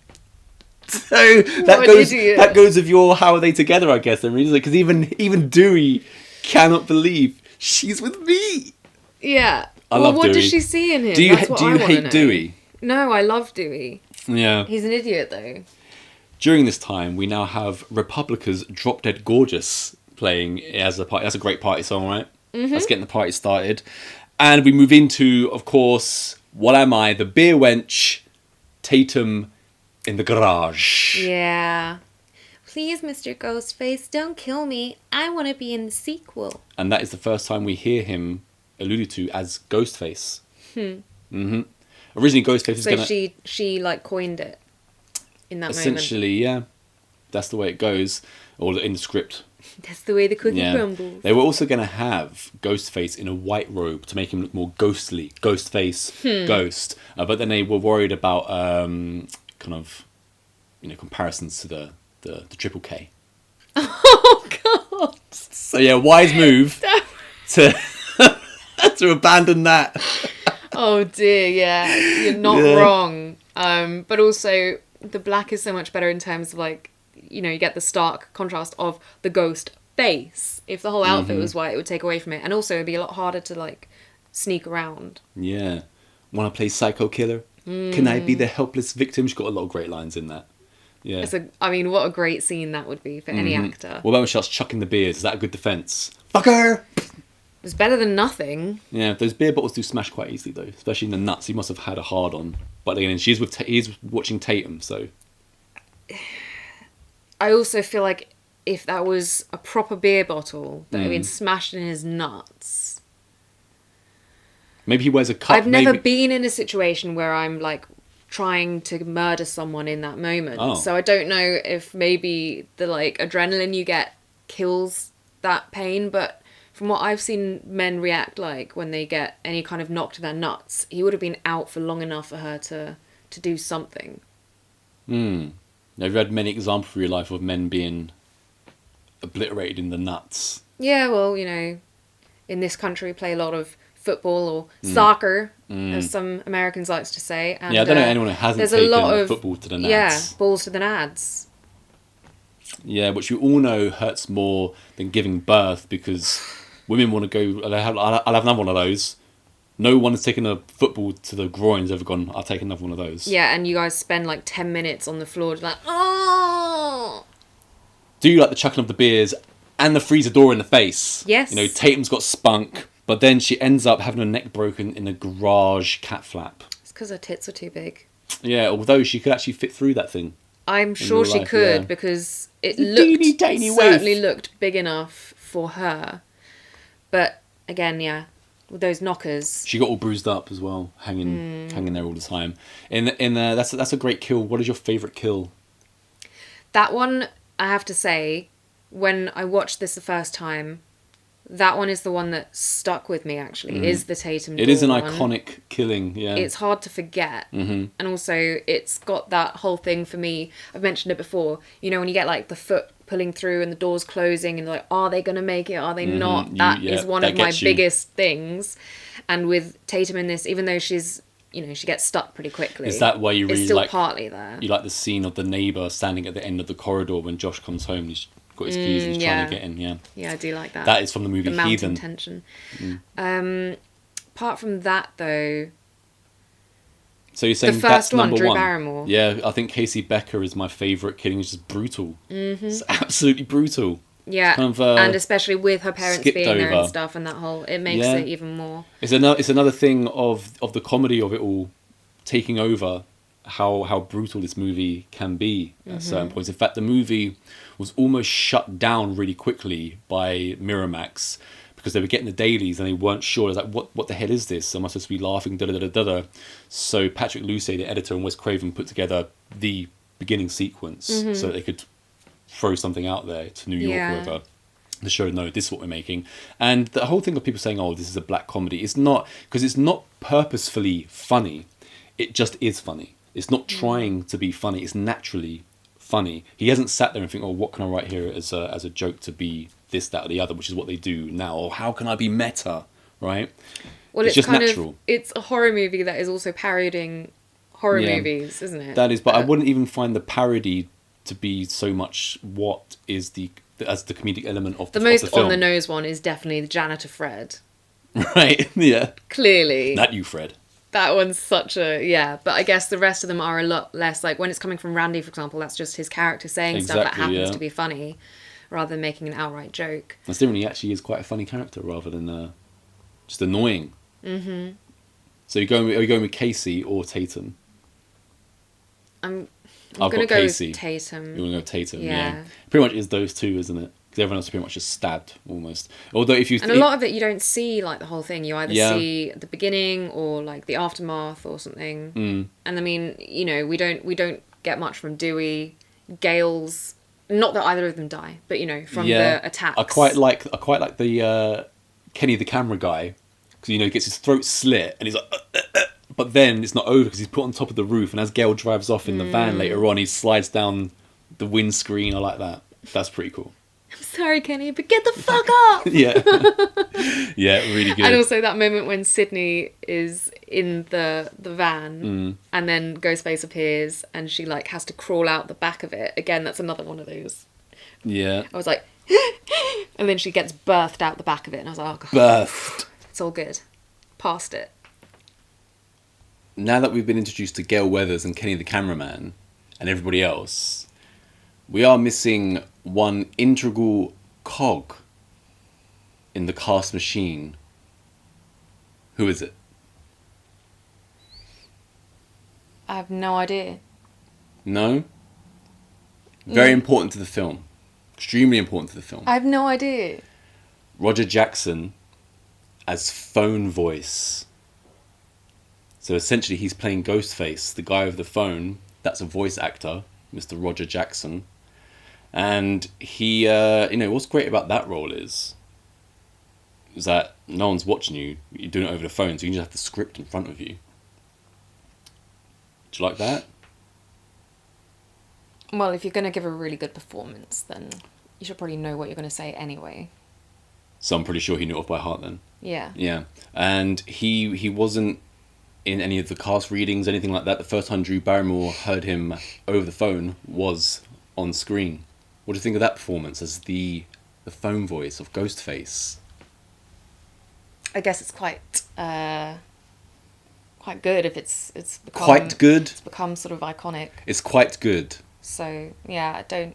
Are you going by the original think definition it's of quite, which means very? A strange choice, though, not to have one of the actual killers, like Billy or Stu, Well, do the because voice. they can't do the voice.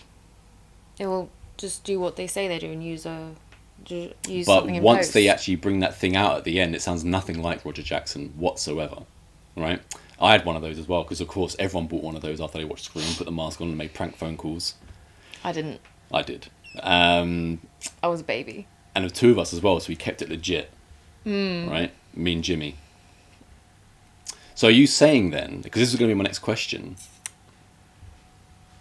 but you kind of already brought up yourself by saying why didn't Skeet Ulrich or Matthew Lillard do the voice? If you ever notice, voice actors are normally always just typecast as voice actors. They're hardly ever on screen as themselves, bar maybe a few. So is it a different art, or are they just being screwed? I think it's a different job. I don't think all voice actors can act, and not all actors can voice act. Well, there you go. You've answered your own question as to why maybe Matthew Lillard and Skeet Ulrich didn't do the voice, because they're not voice actors. I think I'd have a quite good shot at being a voice actor. What do you think about that? Yeah. Yeah? I would especially like to do Christopher Walken in cartoon form. And as you know, I've been working on that. So, yeah, well, I thought you were going to say a bit more about voice acting as an actor, but no. Yeah, I do. What a feel great like job! He has to be mentioned, doesn't he? Just because we don't see it doesn't mean they didn't do a good job. He's in a lot of the film. He's making a lot of the film what it is. I mean, how many people around the world have tried to do a Roger Jackson impression without even knowing it? They're like, I'm just doing Ghostface. No, you're doing Roger Jackson. Well, he's voice acting. So I'm not sure if I didn't bother looking up if anyone else was up for the role of a phone voice. What? Yeah. Because I'm sure I would know so many voice actors. I imagine that when the script came in for him to play the part of phone voice, he probably wasn't thinking for 1 second that it would become a worldwide phenomenon, right? Maybe I bet somewhere along the line might have done a Scooby Doo as well. Who knows? Everyone's We'll have done a look. Scooby Doo. anyone who's worth Everybody their does salt, it. yeah? Yeah. Has done Scooby-Doo cartoon. Gone for everyone now. So let's have a recap about our recasting in the Twilight Zone of Scream. I have gone for In the End, right? And I've got my own rules, because, you know, this is my show. And like I said, if Scream can have 2 killers, then they can have 3 Sidney Prescotts. So I've gone David Arquette as Billy, Vince Vaughn as Stu. That's the duo there. Right? That's a pretty funny one. Breckin Meyer, I've gone for as Randy. I know you don't know who that is. Then I've got Elizabeth Berkley as Gail, or I've got Elizabeth Berkley and Courtney Cox as an investigative duo. So I'm going to have them both, because the whole point is that we make this slasher sexier than any other slasher that there has been before. Because if you read the front covers of other slashers, they always mention if it's sexier than the one before. So we've got to keep it sexy. Then I'm gone, of course, 3 Sydneys, right? So I'm keeping Nev, adding Melinda Clarke, and of course Reese Witherspoon. So this is my cast now. Is that sexy enough, do you think? I thought you were going to say Brooke Shields, not Reese Witherspoon. I'll write something in for Brooke Shields. Brooke Shields is in the movie. She can be... Oh my gosh, okay. something to do with Tatum. Tatum's cousin. Have I left out any women? And have I left out any that I should be adding? No, I think we covered the sexy, definitely. I gave kind of less thought to the dudes at the top there, but you know, I've got it mostly there. Well, I had Vince Vaughn as Billy. Vince Vaughn as Billy. Stu, you're gonna have Freddie Prinze Jr. now, right? No, I don't think that's what I went with. No, it was like the last person you said who'd auditioned. Vince Vaughn and Vince Vaughn. Actually, No, it wasn't. No, I didn't. I said no. I you didn't didn't think do Vince anyone Vaughn for would Stu, do if I remember correctly. No, I did. I know Method is either Stu, and that's I'm it. gonna have to literally just splice in a bit of me saying it. I'm sure you did. So Vince Vaughn. Okay. Seth Green as Randy. Yeah, Elizabeth Berkley could have smashed it. Berkley. Brittany Murphy, maybe? But I just don't see how anyone could have done better than Matthew Lillard. It's now that Billy shows up at the party, and Stu's all, Billy, what are you doing here? Again, them playing, just hiding in plain sight once again. And Randy says, like, what's Leatherface doing here? I just lost count of the amount of horror movie references that are in it. It even has the town that dreaded sundown, where dude was like, hey, it's about a killer in Texas, huh? Yeah, it just follows so many of them. It's fun to... I've seen all of them, actually. Yeah. Well, also, this thing when you were like, what's he doing here? It's kind of played more like, oh, is Stu just trying to get them to make up and get back together again? Because that's more what it seemed like. Because obviously we know Tatum said, oh yeah, I told Stu not to invite Billy so that you wouldn't have to deal with him, Sid. Yeah. Once, where we mentioned that Gail has been inside the party with Dewey, she's obviously planted a camera in there. She's conniving. She'll do anything for the scoop.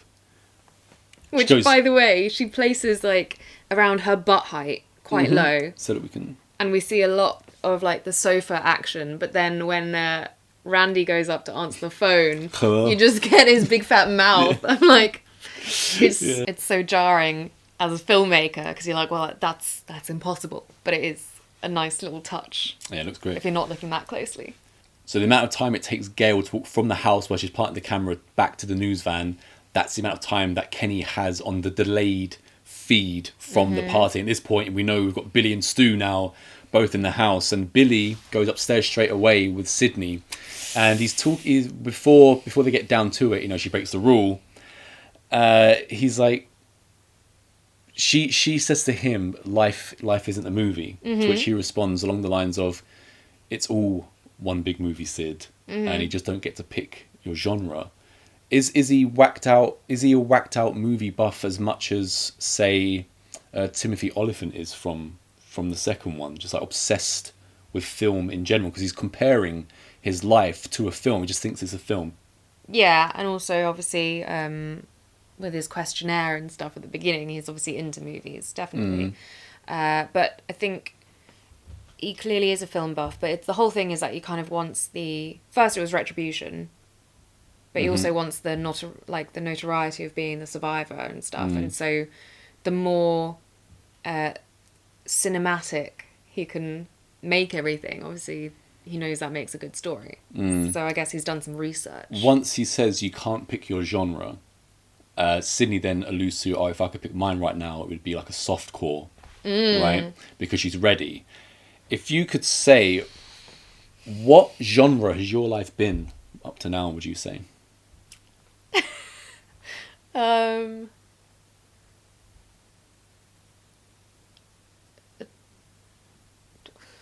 realistically, probably some kind of sitcom. But Sitcom, that's not a movie genre. let's go dramedy. Dramedy. Okay. I'm going with mine so far has been a black comedy. Because everything's fine and there's funny stuff. But the tragedy is it could be better. Yeah, I'll go with black comedy. So why have you got dramedy? What's the drama? Oh, well, Just life in there's general. no point going into it, is there? Right. Just drama. Once we cut away from Billy and Sid, about to get down to it, we're in the living room and we're with Randy, Stu, and a bunch of extras are watching Halloween on the screen. I also love it when they play a horror movie inside a horror movie. I know you do. And it goes vice versa everywhere. You've got Scream 2 playing in Halloween H20, and all throughout now, horror cinema. So I'd like that. I also like the way that the Halloween score just starts scoring the actual movie of Scream. My thing about this scene as well was, obviously we know that Sydney giving it up is a big horror no-no. Mm-hmm.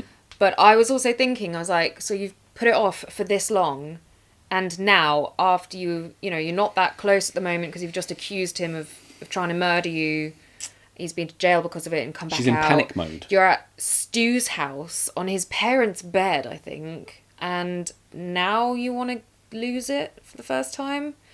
I mean, it often happens that way, but, Sid isn't exactly doesn't seem like a drinker and stuff, and doesn't seem weak enough. I just feel like overthinking stuff again? I feel like, it would have been in the comfort of her own bed with candles lit and stuff.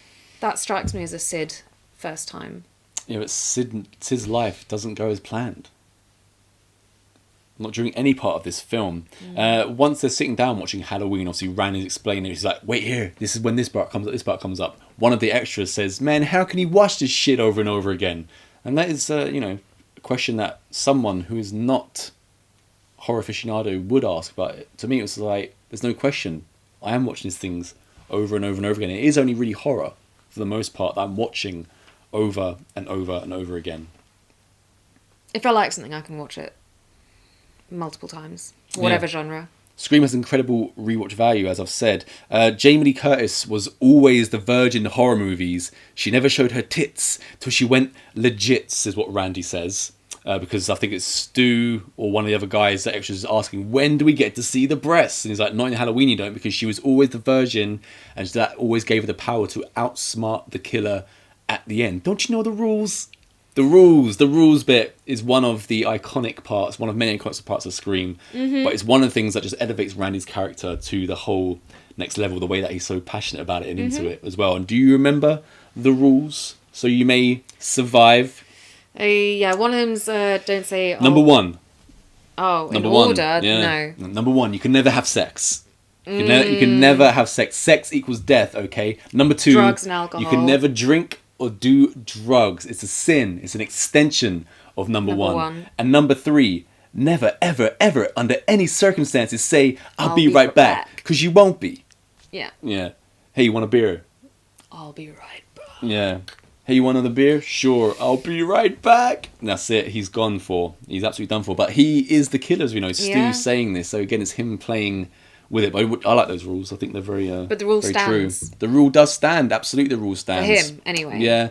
Although... But not for Sydney. When we were going through what are your favourite kills, are we led to believe that Stu is dead after all that stabbing and the telephone on his head, do you think? I thought so. Well, Stu's back for number 7. Yeah. But I definitely was like, no, they're gone. No, Stu was also going to be back for number 3. But it all went to pot and some other guy came in to write it, Aaron Kruger. Technically, Wes Craven wrote it all. Apparently, he's like not having anything that this guy was writing, which I'm not surprised because I've not been impressed by anything that the guy has done. But it was going to be Stu orchestrating murders from a prison cell, which ended up being Kevin Williamson's TV show starring Kevin Bacon, The Following. But that would have been a really good concept. Something a shame that we didn't get. I still just don't think. I feel like Stu in this whole thing was very much the follower. He was just. He's obviously psycho as well, but he's. I don't feel like he would have done any of this if Billy hadn't. Well, of course, even in the it. video store scene, Randy actually calls him a little lapdog. You're such a little lapdog, kind of thing. There's another thing towards the end as well, which I've pointed out about Stu. But him orchestrating stuff, I don't see it.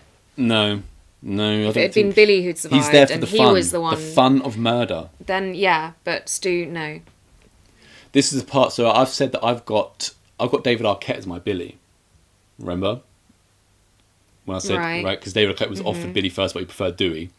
And you can't see it. There's a bit now where Dewey goes and knocks on the news van where Gail and Kenny are sitting in, and she decides to join him. They go for a walk, but he does the thing, he pulls out the torch, and he's like, "You're not scared, are you?" And it's just the way that it's shot, and the way that he does it, the way that he looks, and the fact that you don't know who's doing it at this point. That is the only bit I need to convince me that David Arquette could be Billy. I just don't think he's hot enough. So he needs to be hot. Well, yeah, that's kind of like written into the whole thing, isn't it? But would David Arquette have had the pencil thin mustache as Billy, do you think? No. No, he would have shaved that off or just gone full bushy one. He also looks even older than 25. Yeah. Does he look older than Gail? No. Gail definitely looks older than him. Yeah. She's cougaring him. Cougar Definitely. Town. Yeah. So that's what gives me him with the whole red herring thing. Now I've got, if you could have played any character in Scream for kicks, who would you have gone with? I'm assuming we're doing any gender we want, right? Yeah, you can do any gender. Okay, let's go girl, and then you can pick any gender. Oh, okay. I probably would choose Tatum. I think that would just be really fun and easy. Just like Tatum, her. yeah. Although Gail and Sydney are both good characters to play, to be fair. And then for the guys... What about Casey? Or just want to be in the film for longer? No, Casey, it's short and really challenging. Get to do a lot, so you don't want to be challenged. You want to be easy. I'd rather have a bit longer to... Is it also because you want to say, bam, bitch went down? Bam. Yeah. Can I be in the sequel? Mm-hmm. You're not auditioning now. And I think for guys...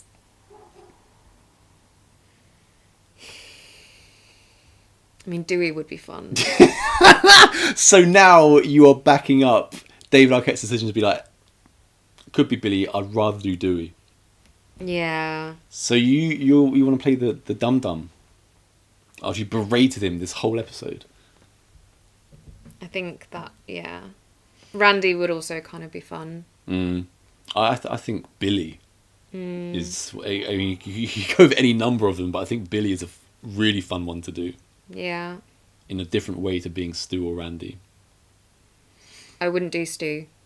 No, I think that's Matthew Lillard. Yeah. It can't be, you can't, yeah. Yeah, it's Billy for me.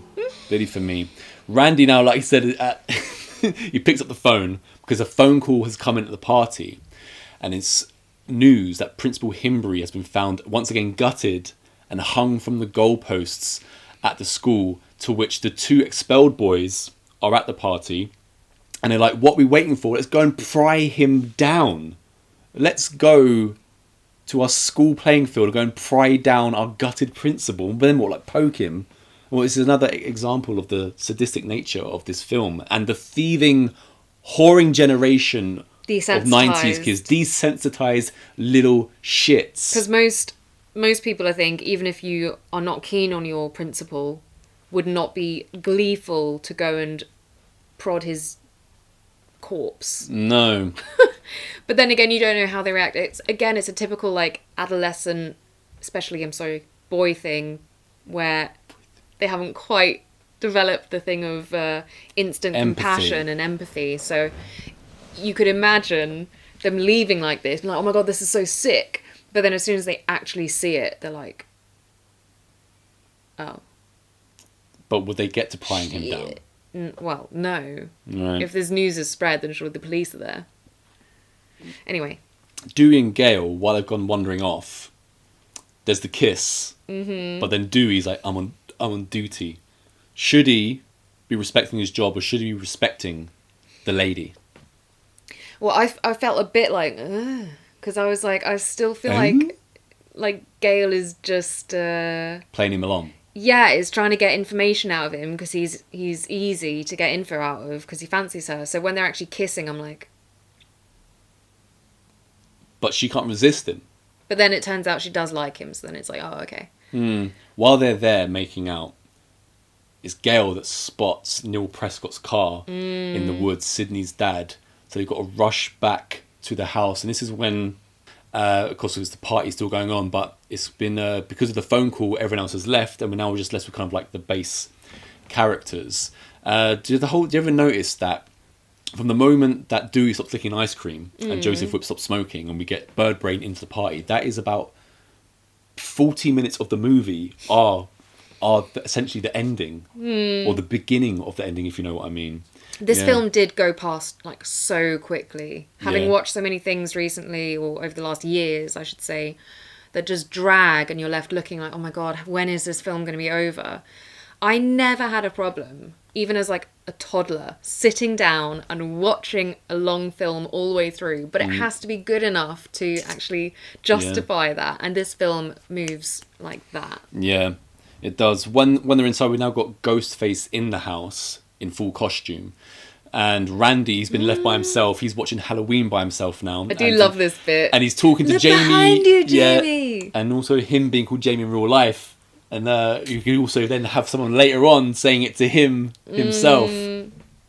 Insane. Because no one knew this was going to be the phenomenon that it was. A picture and a picture and a picture and a picture. Scream was released in like December of '96. They put it in at the Christmas period because they thought, oh, horror fans don't have anything to watch during the Christmas season. Let's pop it in there. And I think the film cost like $13 million at the time, and it made 6 opening weekend. And everyone was like, oh no, this is completely flopped because you're only making less than half of your budget back. But then all this word of mouth doesn't really exist anymore, does it? Because it's all internet. And it stayed in the top 10 for like 8 or 9 months or something. They could have made this set around Christmas time and had it as like a Christmassy party in the house. If anything, I think actually that would have made me love it even more because, you know, I'm a sucker for Christmas stuff. So you want Scream Christmas? Yeah. Right. But you want Scream to be set with Christmas, not a new Scream. Yeah, not massively like in your face. It has to be like everything else, really subtle. But just like when they're at the party, maybe having some more fairy lights. Is this just because you like Christmas? Yeah. Right, well, that's not a good enough reason to set Scream. I think it would have looked pretty sick. During the winter season. No. I'm in California, so it's still sunny, right? So it wouldn't change anything. You just have some extra fairy lights. Yeah. It's at this point that we now get the Kenny throat slit, which I've already mentioned. And Randy comes out the house. And he goes up to the window of the van. He's like, "Hey, what's going on?" He gets a phone to the face about 3 or 4 times. That's pretty funny. Yeah. Kenny is in this bit where he slides off the roof, which is grim. He's got a wind wiper him off. Yeah. Then we see Dewey coming out the house stabbed.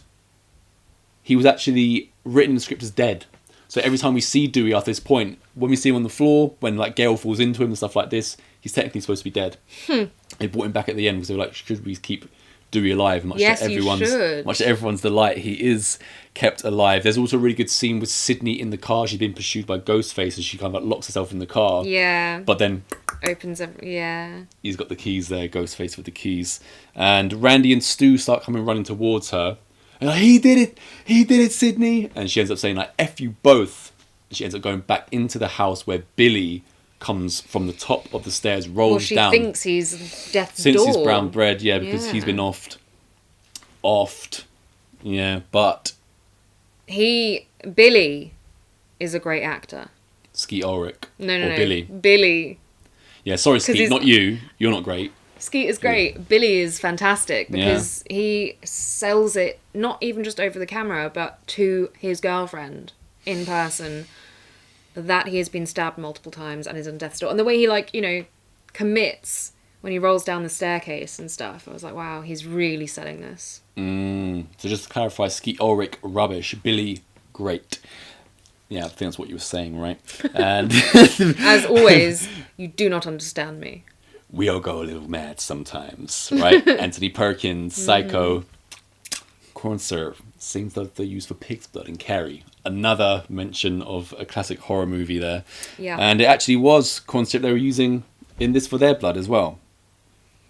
If it works, it works. This is one of the best parts of the film now. As I said, this is probably, apart from the video store scene, my second favourite scene is the reveal then of Billy and now Stu also coming out of the woodwork as two killers. Something else you didn't get growing up was two killers. Yeah. Right, so it's another thing that is completely original. Yeah. And once they are revealed, I mean, what a couple of oddballs these two are. What an odd couple they are as well.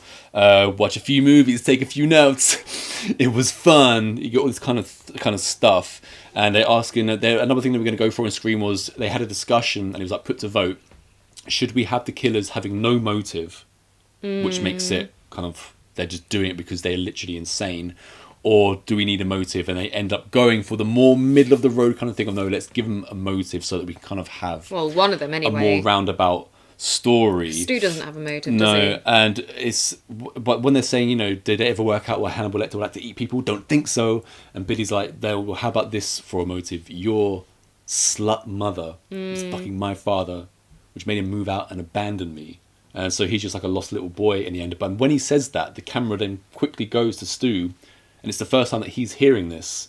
Like once Billy says the history of them having the affair, Stu's face is one of, you know, I didn't know that, and I can't believe that that's why we're actually kind of doing this. He quickly switches again, but you then realise he literally is just there along for the ride with no motive, and probably has been put under peer pressure, as he says on the phone, by Billy at some point to get involved in this. Yeah, but also, well, as you know, I've said throughout this review that Billy is definitely head of this operation. But also saying, like, you know, should we give him a motive or not? It is technically his motive. It is a motive, but it's still, you have to be a psychopath to be like, oh, your mum slept with my dad, so my parents divorced, that means I have to kill her. Yeah, very true. So it's, yeah, that for me it still has, you know, incredibly creepy just backstory to it, and to hold on to that, if you want to call it anger, rage, resentment kind of thing, and to keep it all inside like he's doing. If you start, once you've seen the movie, you know, 50 times, you start thinking about the characters individually and what their motivations actually are, and what you could have said to the actor as this, that, and the other kind of thing. Like when I say to you that all the characters in Heathen, I'm going to give them just an example what the best day in their life was, each and every single one of them. And it would have been interesting to have done that with the characters in Scream, because they're reasonably complex almost. Yeah. You know, they're so much better written, these characters, than, because everyone has complete separation. Not just in what the, you know, the way they are as a character and the way they talk, but also the way they look. So Rose McGowan's hair is normally you know, brown like Sydney Prescott, like Nev Campbell's, and it was her that went and got her hair bleached. She was like, oh, I'm like the fun, you know, friend kind of thing. That was all her decision, getting the clothing, getting the hair done, stuff like that. I feel like now, even though they say, oh yeah, actors are standing up for what they believe in and stuff, I don't think that applies to actual characters in the movies though. They're just standing up, they're just kind of talking about their own real personal lives and not giving them really much of a crap about the character they're playing kind of thing. I think that's kind of like gone out a little bit. Especially in Hollywood anyway.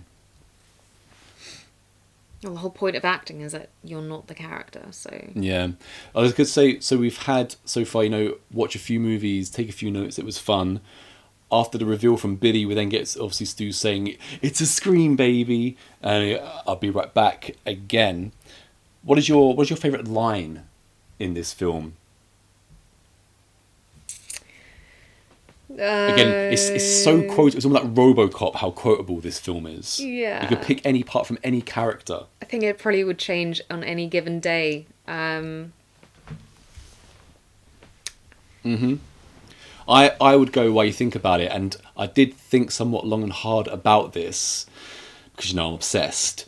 I think I've just got to go with the classic what's your favourite scary movie, because that has just permeated the zeitgeist ever since. Everyone knows exactly what you're talking about when you say that. There are other ones which are well known to, you know, fans of horror and Scream in particular, but what's your favourite scary movie is everybody just knows that. So there's a kind of like genius in that as well. Yeah, I think I'm gonna go with the one that always I'm just. You're going Stu, aren't you? Yeah, I've already said it What in this one, one as though? well, though. Oh.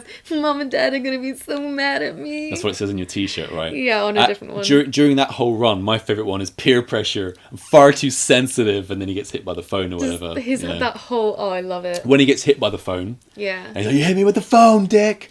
Apparently, like Skeet Ulrich wasn't supposed to actually hit him around the head with the phone, but it just ended up that way. And he said like about 20 odd years later at some kind of like convention that Skeet actually never apologized to him for hitting him around the head with the phone. So he did it then instead. But it just works it just works in the moment as well, doesn't it? That whole thing. When I said that this is probably my favorite slasher movie, it is because the rest of it is so great, but the end is bonkers. When they get to stabbing each other, just again, I'm not sure I've seen anything close to that in another movie either. Yeah. It's completely original, and it's psychotic to look at.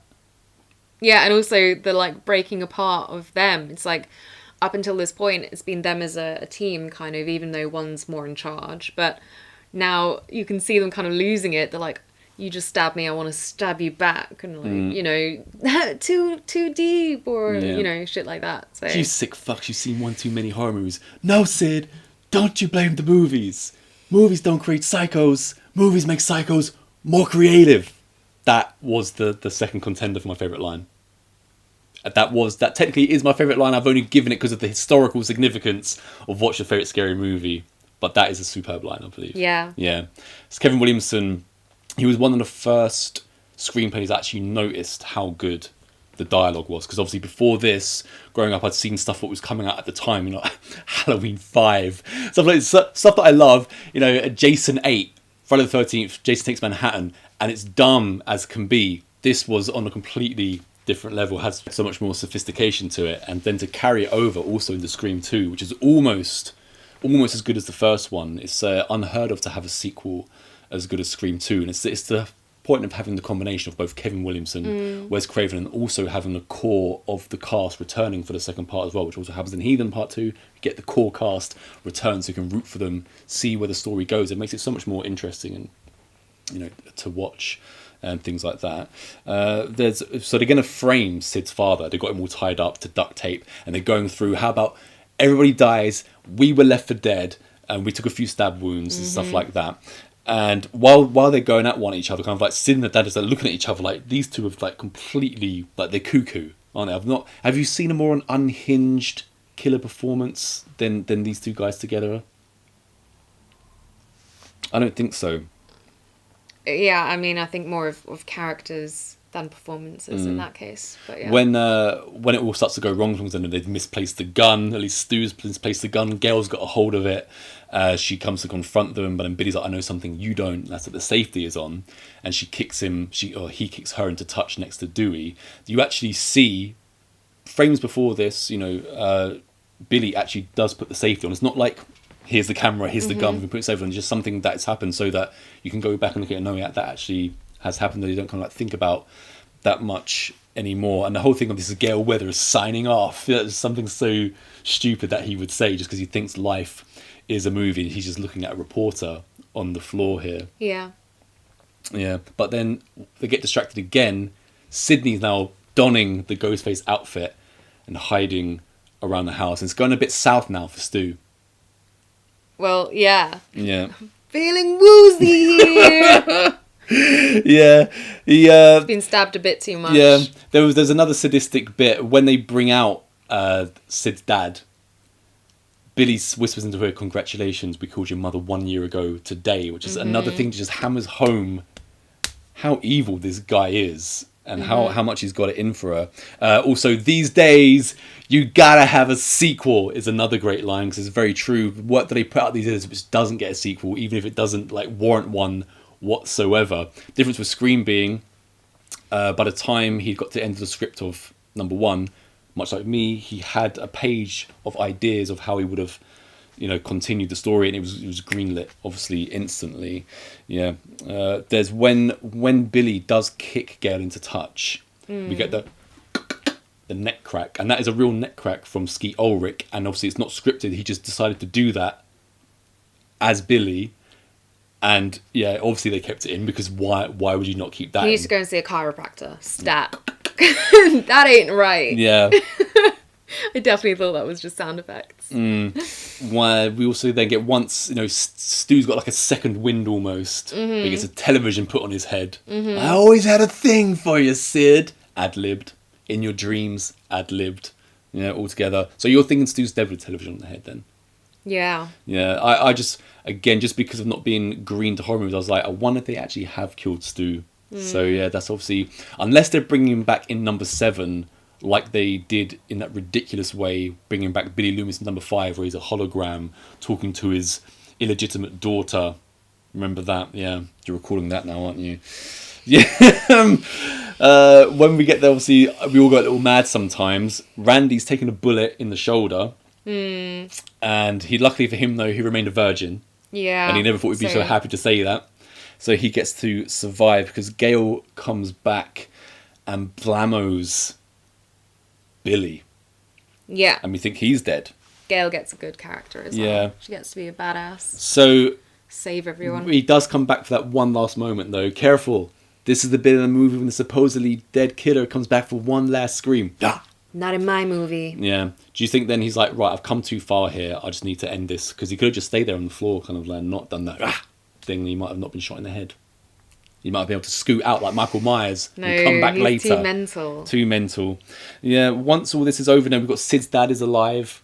Yeah. His useless dad. We've still got Randy here. We're happy about Randy being alive. Yeah. Obviously, Sydney's alive. Stu unknown. Gail's here. And luckily at the end, like we say, we've got Dewey. Are you relieved when you saw Dewey alive on the gurney? Yeah. Yeah, really relieved when Dewey's alive on the gurney. Especially when I know now what's coming in the next movies. And the way the film ends, where the music comes up and you get Gail going live from the scene and she's reporting on what's been going on. It all began with a scream over 911. It's an incredible ending, I think, and the way the camera like pans away from the house. It's perfection. Again, what a badass she is. She's just been through all this, and the first thing she's going to do is her work, her job. They had to, Wes Craven actually fired Mark Owen, the director of photography on the film, I think about a week before filming ended, because he noticed that a lot of the footage was out of focus and unusable, and he demanded that then the cinematographer fire all of his crew, and he says, oh, if I'm going to do that, you have to fire me too, and I'm not fine, you're fired then. And they had to like redo a bunch of stuff because all that focus. I mean, that is annoying. Yeah, so we done line, we did kill, character, and scene. So we got all those down. And loving the end credits. There's also a thing, so where they film the high school, Santa Rosa, California, they had already done a deal with another place. It was called or whatever it was called, but they say in the credits, no thanks whatsoever to the Santa Rosa City School District Governing Board, who said, yeah, you can film this here, but then like reneged at the last minute and had to find somewhere else. So you always get the thanks in the credit. It's the only time I've seen an absolutely no thanks whatsoever to these people. And the reason that they changed their mind on the film was due to the conversation that they have at the fountain. Yeah, that was the problem they had with it. I don't get it. Not the principal being killed in his office. Yeah, also just, I never understand why you would have a problem with your setting being in a movie. It's like everyone knows it's a movie. It's not like when you asked me before, would you go to the TCM house? It's not about, oh no, I might get killed by Leatherface. No. Yeah, very true. And now you don't get to be Woodsboro High School. So take that. Red Right Hand is your favourite song, right? We know that. We know this. And you're glad that it goes through. And now we're talking about the sexiest slasher of all time. Because by what you're saying, Billy, hot. Stu, hot. Randy, absolutely not ugly. Dewey, total fox. And of course, we don't say what we need. We don't say anything about Henry Winkler. So now we've really brought the sexy. Is this a sexy slasher? Because after this was finished, once they released like I Know What We Did Last Summer, there would be like more stylish, more scary, more sexy than Scream. That was a selling point, was the sexy. The selling point of sexy has completely gone out of horror, and especially slashers. So you do enjoy a sexy slasher because this is your favourite. Is this your favourite slasher? Yeah. Yeah. If you had a second favourite slasher, is it Scream 2 or is it something else from a different Oh, God, you keep asking terrible questions I have not It's prepared a good for. question. Okay, I'll give you like Texas Chainsaw Massacre, Nightmare on Elm Street, I Know What You Did Last Summer, Scream 2, as I said, Cherry Falls, Halloween, Halloween 2, Halloween H20, Freddy vs. Jason, Jason X, I'm going with the sequel. Urban Legend. You're going with Scream 2. There you go. Yeah, that's how good that film is. We will also do a Scream 2 special because that film is good enough to go by itself. And that's pretty much brings us, to the end of one of the greatest just films of all time in Scream. Is it Wes Craven's best film? Nightmare on Elm? It's got to be Nightmare on Elm Street or Scream. Well, I prefer Scream, Mm. but I don't think you could go to say that it's Better. No, it's just... Yeah, I'm a sucker for imagination, and the imagination in Nightmare on Elm Nightmare on Elm Street Street is out of also this just world. insanely good and But imaginative and unique. So Yeah.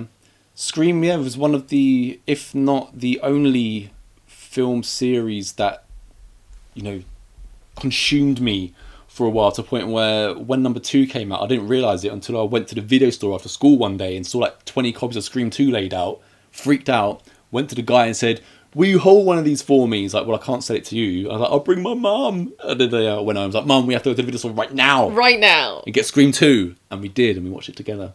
your mum's too good. Yeah. So there was no stopping me. I love Scream. Love Ghostface. Hopefully with Kevin Williamson coming back to direct number 7, but not writing it. Why are you not writing it? We can get it back on a good path, because I think they might be retconning everything bar possibly number 2. Which would be interesting. But then again, they got the same writer as 5 and 6, which is no bueno. We'll see. Yeah. I will be watching. Well, will we? Because we didn't watch number 6. Because how can you go to the depths of number 5? I also had at the beginning I count it as a trilogy, because even though number 4 is done by Wes Craven, by the time a lot of time has gone on, and I just didn't enjoy the new characters as much as I enjoyed all the characters in original 2 and 3. 3 took me a little bit of time to get used to, but yeah, I kind of don't count it after number 3 anymore.